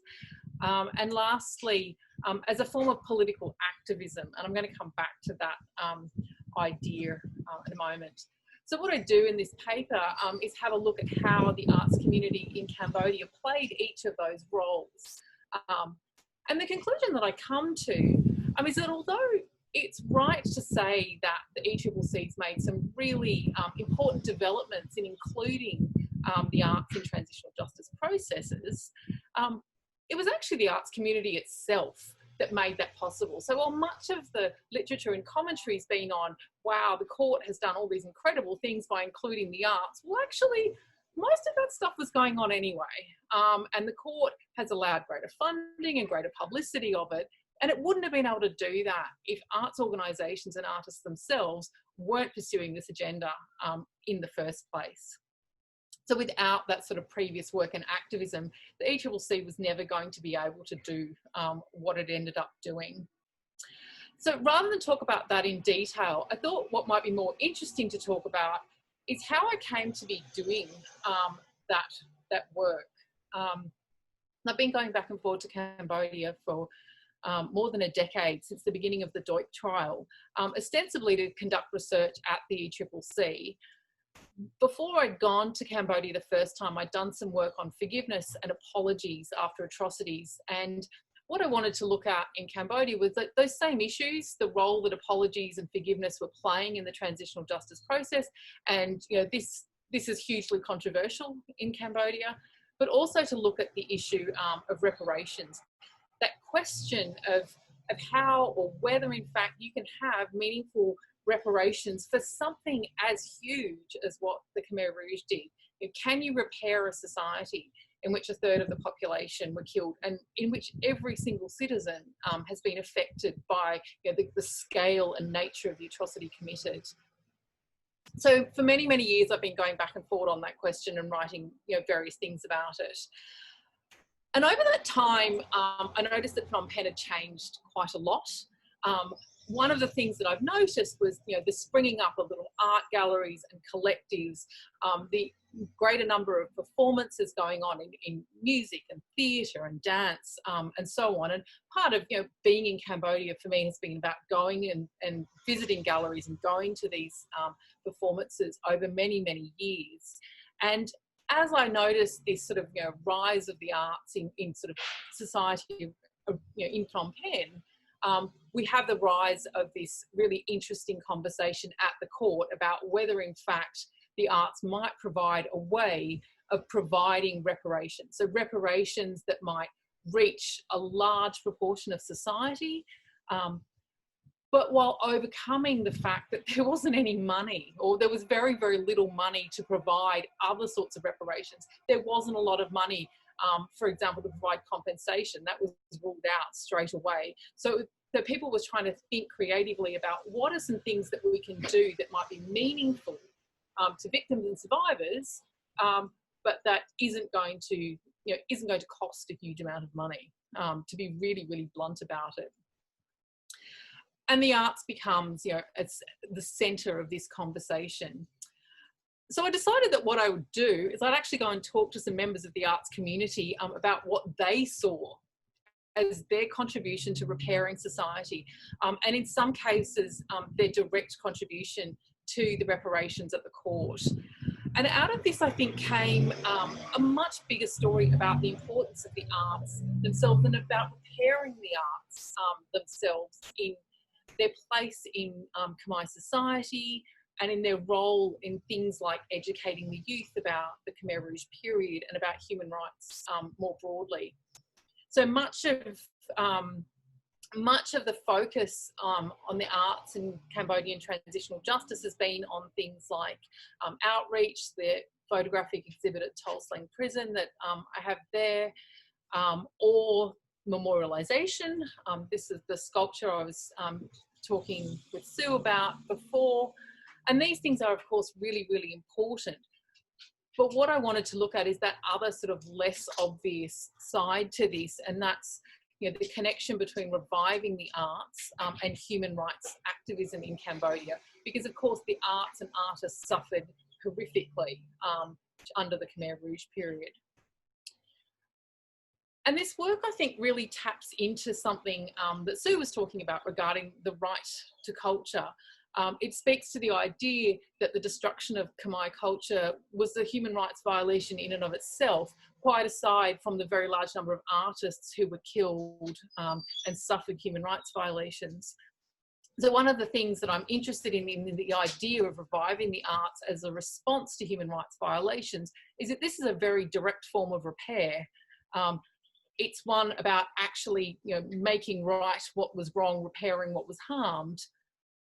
But that is more than that, because it has a far greater social impact. It has impact beyond the arts and artists themselves, and it allows people to connect far beyond that. The other aspect, just to have a quick look at some of the things that I've gone and looked at that I don't really have time to talk about today, is the work of people like An Chon Pond, who describes himself as a human rights activist, musician and survivor who has tried to revive Cambodian performing arts. Or the work of Sophilene Cheam Shapiro, whose dance production ended up being included as a formal reparation, but whose work has really tried to use dance to address very, very difficult subjects and to allow people, women in particular in Cambodia, to confront things like forced marriage and rape within forced marriage in ways that are less confrontational and allow them to acknowledge that these in fact were human rights crimes. But the other aspect that I'm interested in here is the role of activism and subversion, and this idea of subverting dominant narratives and undermining sort of powerful interests, allowing people to promote and protect their human rights in a regime that doesn't necessarily have a good human rights record. We can look at the work of Sophilene Shapiro here in terms of really promoting that idea that rape within forced marriage was a human rights crime within the context of the court. But of course, we have an awful lot of subversive and activist activity that's outside the realm of the court, and I'm really interested in examining that further. By using art forms like interactive theatre, many activists have been able to facilitate forms of education and provoke debates that wouldn't ordinarily be acceptable in an authoritarian regime like Cambodia's. Allow them to do things that wouldn't ordinarily pass censorship, particularly if they're going into school curriculum. And this, I think, connects a little bit to what Alexis was talking about before, about this idea of what a citizen is and about the nature of moral education and the place of the arts in moral education. Only in this case, we're not talking about a democracy. We're actually talking about ways of expressing those ideas and challenging dominant ideas in authoritarian regimes. And I would love to write something about that. But right now, I am stuck with what I think is a bit of an ethical issue. And that's that I wonder whether there is sufficient benefit and merit in researching this and writing it and publicising it to warrant the risk that it poses. Because right now, a lot of this is not what authoritarian regimes are interested in. A lot of this is sort of, done quietly, and whether in fact, delving into that and exposing it might actually do a lot more harm than good. And so for now, I'm researching it and thinking about it, but not doing anything. Thanks. Thank you, Renee. You've certainly left us with a big conundrum there. I'll pass over to Catherine or Kathy while we think about that.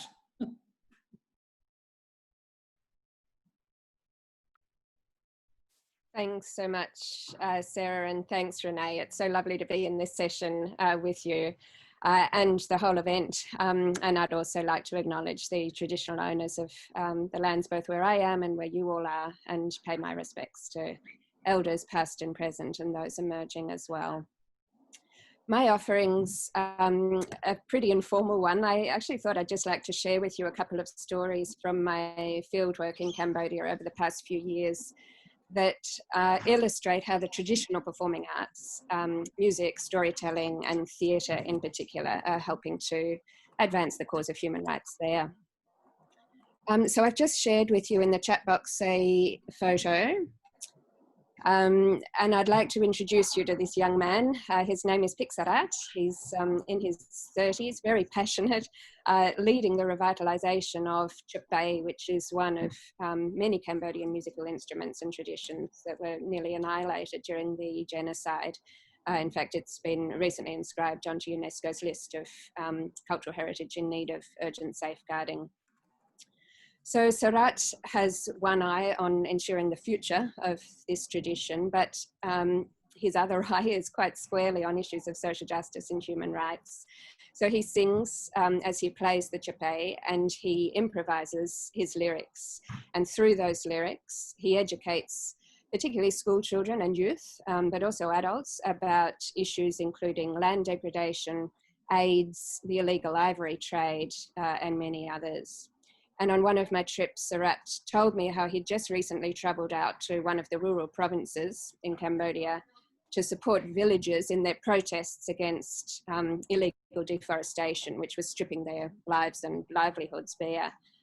There'd been some earlier demonstrations in the village which had only incited the ire of the local officials and the military police. And apparently guns had been pulled out, and the villagers were quite at risk of harm. And I'll always remember Sarat shaking a very earnest finger at me as he recounted this, and saying, but if we play and sing chupay about it, it's harder for them to get angry. And pointing to the instrument, he said, this is my gun.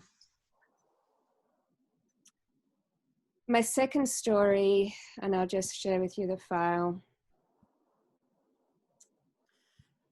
Did you want to share the screen, or?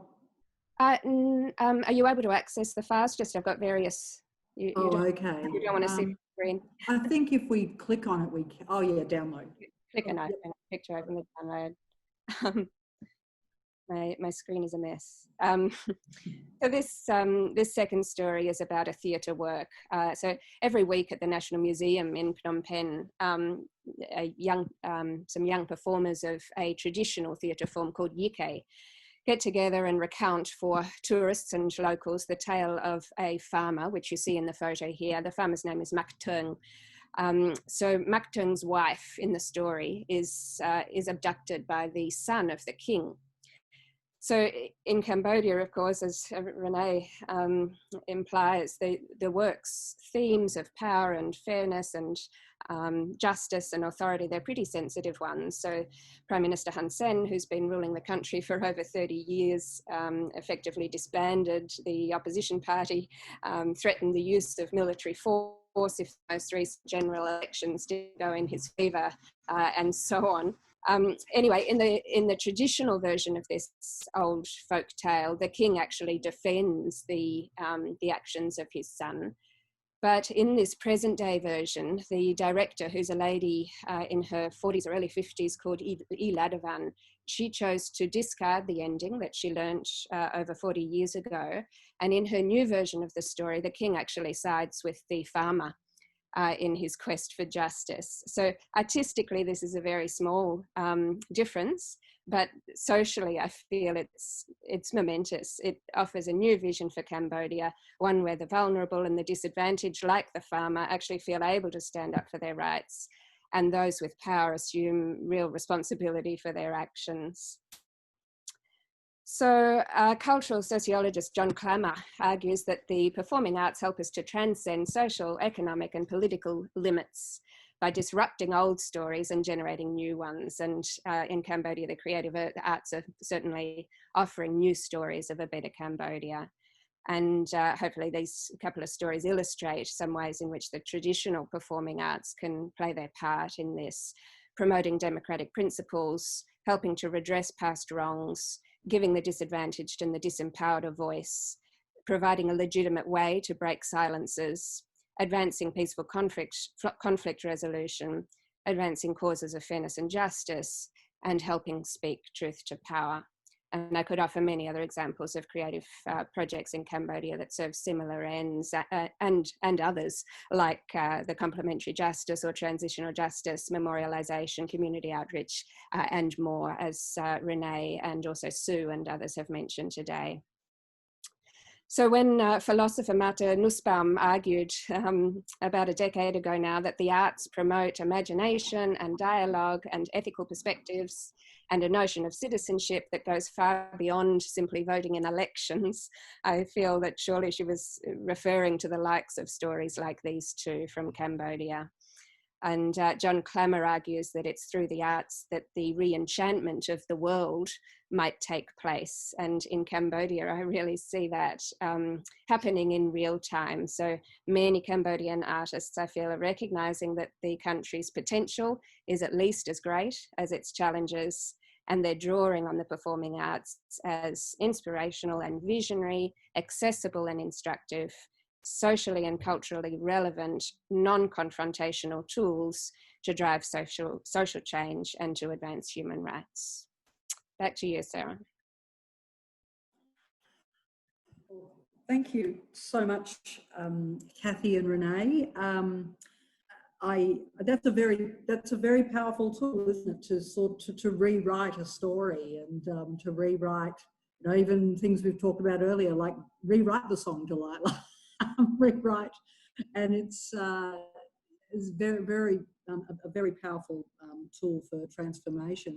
I might just I'm conscious of the time, and I think it's important we hear all the speakers. Personally, I'm happy to stay on the line a little bit after 4 if people want to continue to talk, and we can certainly take time from the conclusion. I think there was 10 minutes for Bridie and myself, and we don't really need that.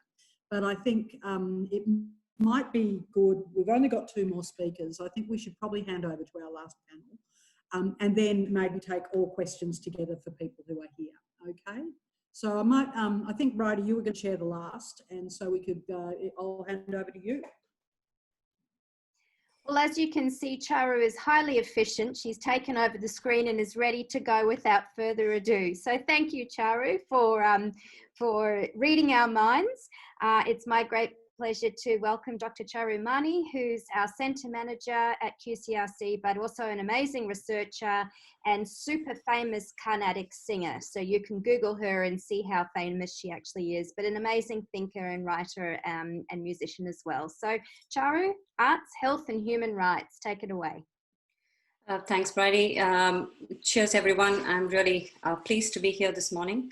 First of all, I'd like to give my acknowledgement and namaste to the country where I'm standing now and to the people.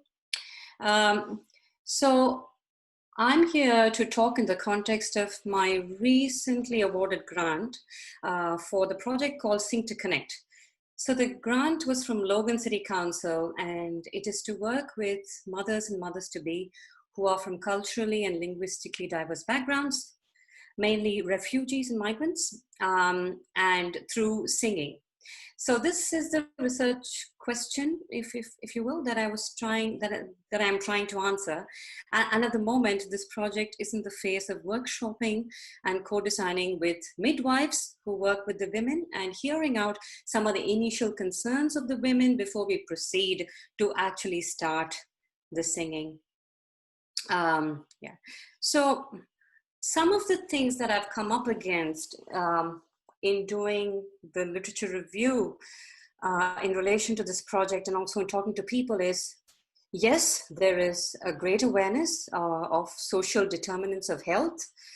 There is an evidence base that's growing that is indicative that singing can help with mental health and well-being.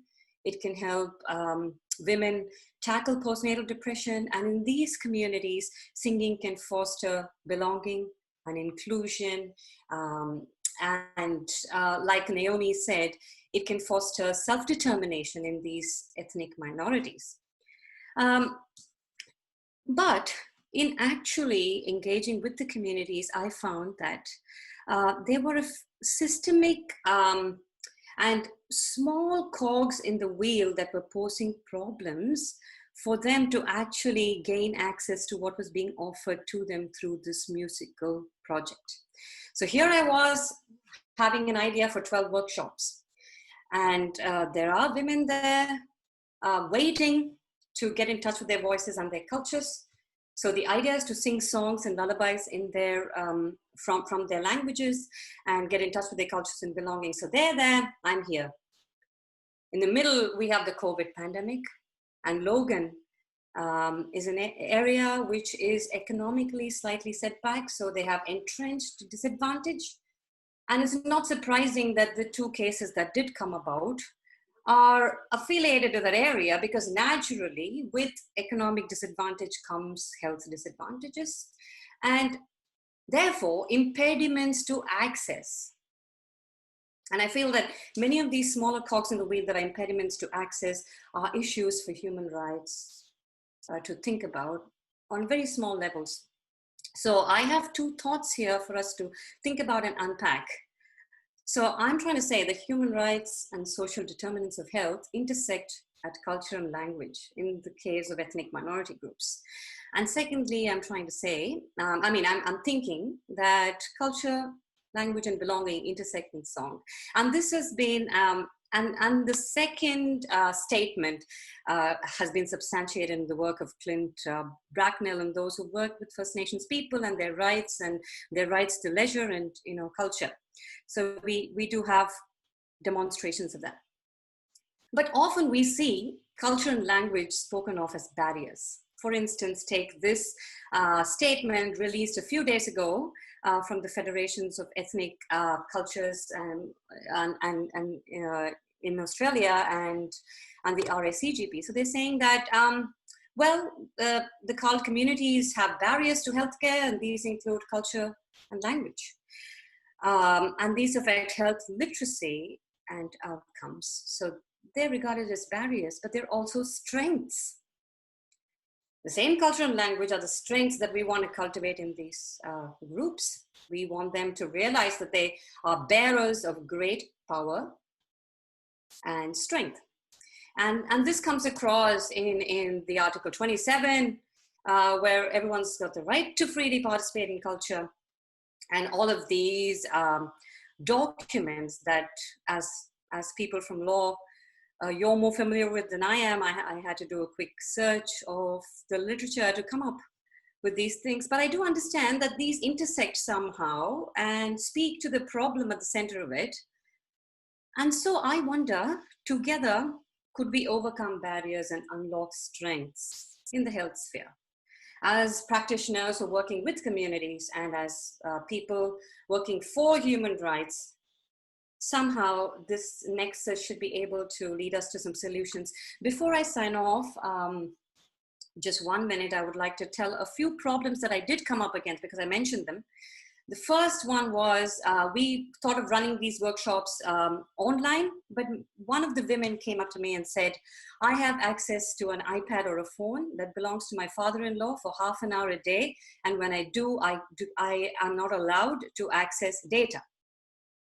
What do I do? There was another woman who said, I don't have transportation. I worry to travel by the bus. I've failed my driving test twice because it was racist.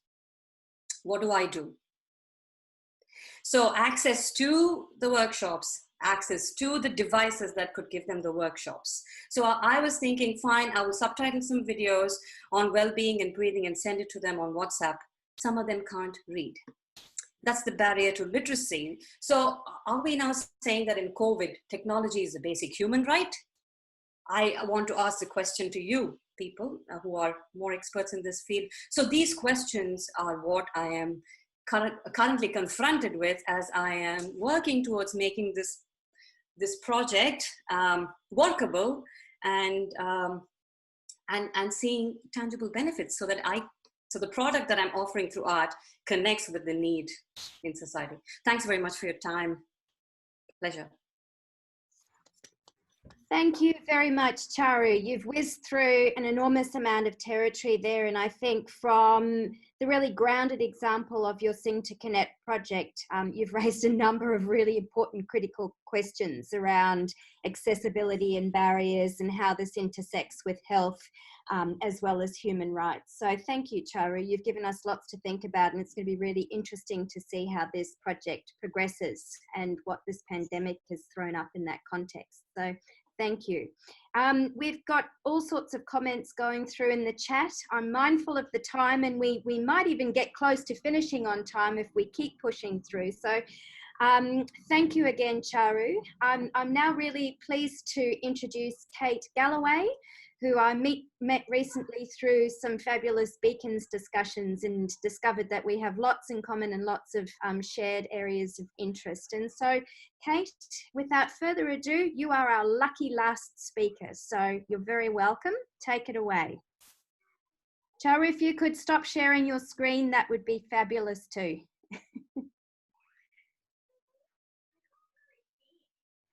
Over to you, Kate, and if you can unmute, we would love to hear Thank you. I am just trying to find, out of all of the documents that I've got open here, exactly where my PowerPoint is. So it's not showing up. Oh my God. Okay, can you just wait a second? Can you talk for a second, or can someone ask a question while I work out what's happening? We'd be here? very happy to talk for a second, and I think you need to have your PowerPoint slideshow actually open, and then it might pop up. Okay. While Kate's finding her PowerPoint, and just let her relax for a moment and not feel too many palpitations. Does anybody want to ask a question of Charu from her presentation, or possibly if anyone wants to say any quick comments on the Cambodian papers before we move on? Managed it. Thank you. In the absence, Sarah, I can see you'd like to speak. Well, maybe we'll go with Kate's presentation, which is now up, and then, as I said, we probably will end up a little bit past 4, but everybody's welcome to stay if that's okay with Mel, who's in charge of the link. Well, thanks so much. Mel will give us 10 minutes. So, Kate, Yeah. That looks like a very interesting slide. Take it away. Thank you, and sorry for that delay. In contradistinction to all of the other papers that have gone, which have all been about connecting with community and bringing people together and these global contexts of human rights, mine's quite an internal looking paper. And what I'm talking about really is the process of making in response to questions of human rights, and almost in a way as an expression of human rights during pandemic. So just to set the scene, here's the timeline of pandemic. We had Queensland declare a state of emergency back in January. So that was before things started to really heat up. We had a declaration of state of emergency. We saw Wuhan masking up and locking down. And at that stage, it was very much the other for us here in Australia. And we saw images of the faces of Chinese people walking along fully masked up, which is something that in our Western context here in Australia is relatively unfamiliar. We saw early on in the pandemic, as it reached Australia, that masks were contrary to public health recommendations here.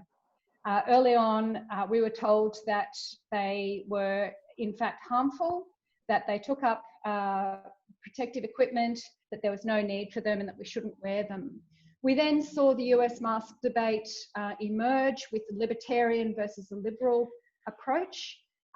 Recently, Victoria mandating masks is a question of law with criminal sanctions against it, and the importation of libertarian expressionism into Australia. So this has led me to think about these two axes. So if human rights is the intersection of the state and the individual, the state here is the vertical axis, and at one end of that, masks are proscribed. So initially forbidden in Australia, recommended against them, and at the other end, prescribed or mandated. The individual is along the horizontal axis, where at one end we wear them, at the other end we refuse to wear them. So in the top left quadrant, we see where the state says you're not allowed to wear them. People who are wearing them are somehow in some form of protest. And the bottom right is the other form of protest, of course, where the state mandates masks and people refuse to wear them. In the famous Bunnings incident here, we've got people cutting holes in their masks. And this iconic picture of a man walking along Oxford Street in London wearing nothing but a mask as a G-string. So I've kind of got there's these neutral positions, but there's these two quadrants which represent masks of protest. Now, early on in January, I started researching masks. I started looking at how to make them. I read the literature about it. To me, I'm a non-scientist, but the literature isn't universal in terms of mask wearing. But what was clear to me was that we were seeing a discourse against masks that privileged, and this relates to the previous presentation, that privileged a particular type of living and a particular type of person. It assumed people could socially distance. It assumed people had sufficient water and hygiene to be able to wash their hands. It assumed a whole lot of things. And it negated a lot of the literature, scientific or medical literature about masks. So I started making them, and I started making them quite obsessively, in fact. And I was engaging with, thanks Sarah, with Indigenous health services where people couldn't socially distance and where people were very fearful of the virus.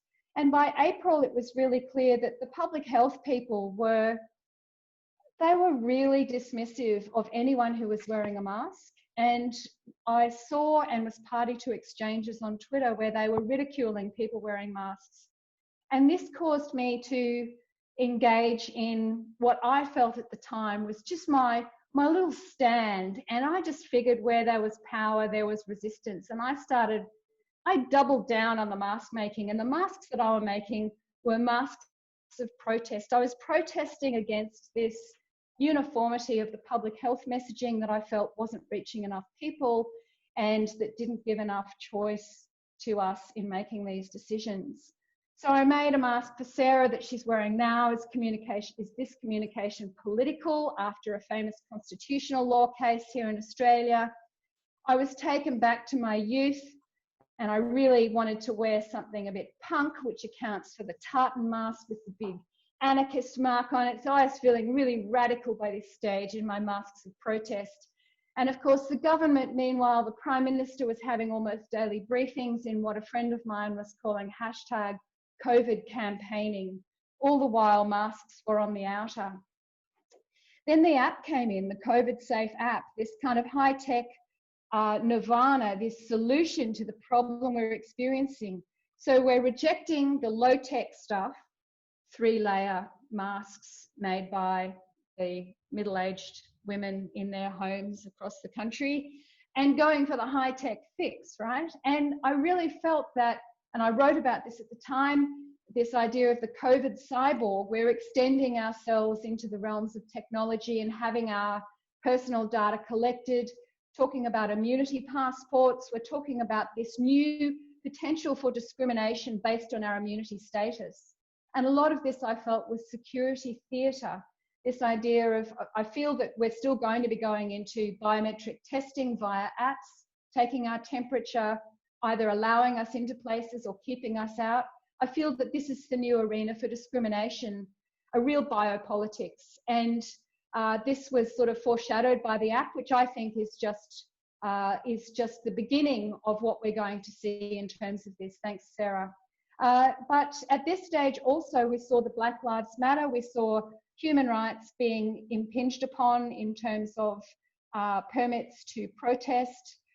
We saw people arrested for attempting to protest in Melbourne despite being socially distanced. And this sort of informed the next phase of my mask making, which then moved into this idea that I wanted to be invisible in the mask. And I wanted to create this skin tone mask, which then of course raised this problematic question of what the hell is skin tone and what does it mean? And so then I sort of evolved into these pixelated skin tone masks, right? So this idea that we're all different, and this sort of related to this discourse, this uniform cultural discourse that was coming through in public health sense. The pixelations then reminded me of the makeup, the CV Dazzle makeup, which is designed to foil facial recognition. So my mask making took another turn then to try and foil facial recognition. So more than a public health imposition, I was trying to play with these ideas of invasions of our privacy through the pervasive surveillance and digital surveillance in society. And this suite of masks deals with holographic images on the mask, which foils some types of facial recognition. The skulls that appear confuse facial recognition in terms of what's going on. And I see masks potentially as a form of liberation, which really flies in the face of the way that some perceive them as a form of government oppression. And so this leads me to the conclusion, which is these ongoing intersections and tensions between individual and community, what's best for me as opposed to the community, where community intersects with public health, where public health is both an expression of human rights and yet can impose a contravention of human rights, which goes back round again to this idea of the individual, the privileging of the individual and the interrelationship with community. And that's it. Thank you. Wow, everyone give a virtual applause there for Kate. Thank you. And what a beautiful one you're finishing on there as well. Kate, thank you so much. It's been a really lovely way to end. And oh, there's Mary as well, who we can't facially recognize because of the skulls. Kate, that was a really lovely example of making as a mode of inquiry, and the making process then throwing up so many of these questions, which have been thorny questions that have been great to contemplate as a group. Thanks for bringing it back to the pandemic. And thanks to those who've brought the props as well with those masks. I think we're all wondering whether we can place special orders, Kate. We'll let her answer whether she's willing to take special orders from us. Look, that's a great way to finish. What an amazing array of speakers. When Sarah and I were first talking about this idea, it was, let's see who might be interested in this. And I think we couldn't have possibly have imagined it was going to be as great as this. So thank you very much to every one of the speakers who've brought your generous and wonderful contributions, and to everyone who has participated in the chat. I think there's been some really rich conversations there and some great synergies and ideas for future workshop sessions. We did say we might hang around for an extra few minutes if there are conversation topics you'd like to pursue or questions for each of the last speakers. So Sarah, I might hand it back to you now to help close us off. Well, I might thanks heaps, Bridie, and thank you to the last, well, I was going to say 2 speakers, but really last 4 speakers, and of course all of the speakers today. I mean, are there, I mean, it is after time, but are there questions for the last 4, the health speakers, but also the speakers on Cambodia?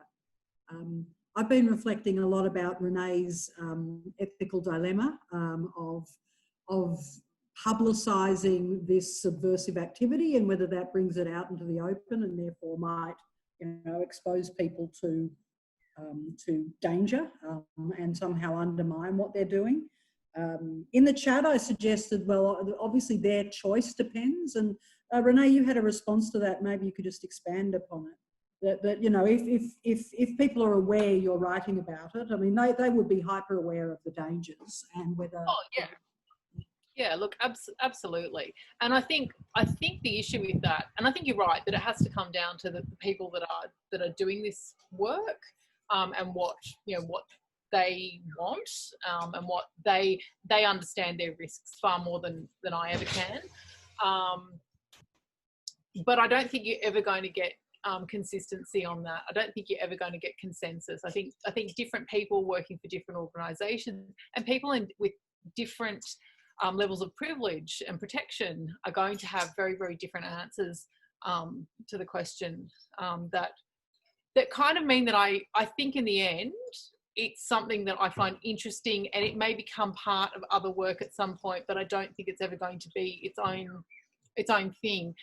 The other reason that I'm not convinced that it can be is that part of the nature of this sort of art and part of what makes it what it is that it's subversive. And if you make it something else, then you're kind of detracting from its essential nature as well. It's not radical anymore. It's not undermining anymore. It's just ordinary, if you know what I mean. So I kind of struggle with that idea too, and think that until I'm much clearer on this, until I'm able to be back there, because I do all my research on this sort of thing through fieldwork and, you know, haven't been for a year and can't see myself being able to go for quite some time until I can actually spend more time actually talking through these issues with people that I know and trust there, then I keep thinking and just leave it alone. Thank you. Quick questions for our other speakers from anybody? I mean, I was reflecting as Charu was speaking that, I mean, you know, the issues you raise is in many ways exactly what's played out in Victoria in terms of, I mean, obviously there's a lot of reasons for the reason for why, you know, so-called second wave happened, but one of them, Victoria has been criticised for failing to reach out. I've read a lot, I mean, there's quite a lot out there comparing New South Wales favourably with Victoria. My suspicion is that Victoria might have been less competent, also less lucky, and other states now are reaching out, hopefully reaching out and trying not to make the same mistake. And it's a mistake that had been signalled to us from Singapore and from other countries, and you know, didn't pay attention. Kate Galloway, why? I mean, where this anti-mask, the anti-mask people, I get your point about the people being anti-masks, everyone poo-pooing all the masks in the beginning. This, you know, the sovereign citizen right to right to not wear a mask, is that, you know, has that come from America, and is it, I mean, is it happening? Where else is it happening? Like, I got the impression that in many Asian countries, one reason why masks happen so quickly is culturally that it's much more acceptable. It's much more a reaction. Also, some of those countries have dealt with SARS and MERS and so on. But, you know, I was surprised. I'm not surprised to see it arise in America, because everything will happen in America, but that it's happening here, that, you know. Well, I think that the sovereign citizen movement, I think, to the extent that it cites Magna Carta as an English, the freemen of the land and that sort of thing occurs in the UK as well. So I do think it's a common law. It's a common law thing. I mean, if you subscribe to the you know, Hofstede's kind of view of cultural norms and that kind of thing, you can see there's quite a clear divide between societies that might be more accepting of those kinds of rules and others that don't. It's that rampant individualism it's not just an ideological movement in terms of that weird far right kind of situation. Those norms of individualism, and that's what interests me about, you know, I was listening to the early talks about community and self-determination and those communal rights, and thinking that is such a foreign notion here. So that even the idea, we're so far removed now from public health measures such as this, that we've forgotten. We have no collective memory. I remember, you know, at school when we were taught to wash our hands, that was actually a hangover of sort of post-World War II, which was a great boom in sort of public health measures here, where we were taught those sorts of things literally, and now we're taking that for granted. What was the first thing that we saw when we first all started washing hands again in this pandemic? Was a drop in colds and flu, and people didn't get it at work, because we've forgotten that we had to be taught that stuff, and that stuff has to be reinforced. So I think that this is part of this continuum. So the other end of that is rampant individualism means I don't want to wear a mask, I don't have to, or I'm vaguely uncomfortable, or it doesn't suit me to do it now, and the lack of consistency in messaging from the public health people because of the differentials in the medical and scientific literature just feeds this. It's some kind of conspiracy. So we're ripe to be able to reject, I think, these norms of sacrifice for the community. Yeah, I mean, it's interesting that it coalesced around masks. I mean, being very, if one wants to be really positivist about human rights, you know, the right not to wear a mask doesn't seem to me to be as important as, say, all of the rights which are engaged by social distancing, which is in a way much bigger deal.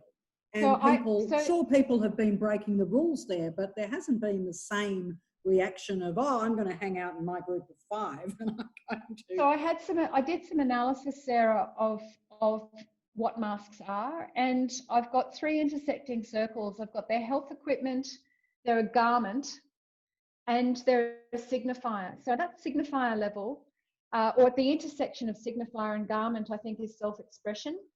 So I use the masks like a T-shirt, right, as a means of self-expression or political expression, or sometimes just, you know, a strong fashion sense.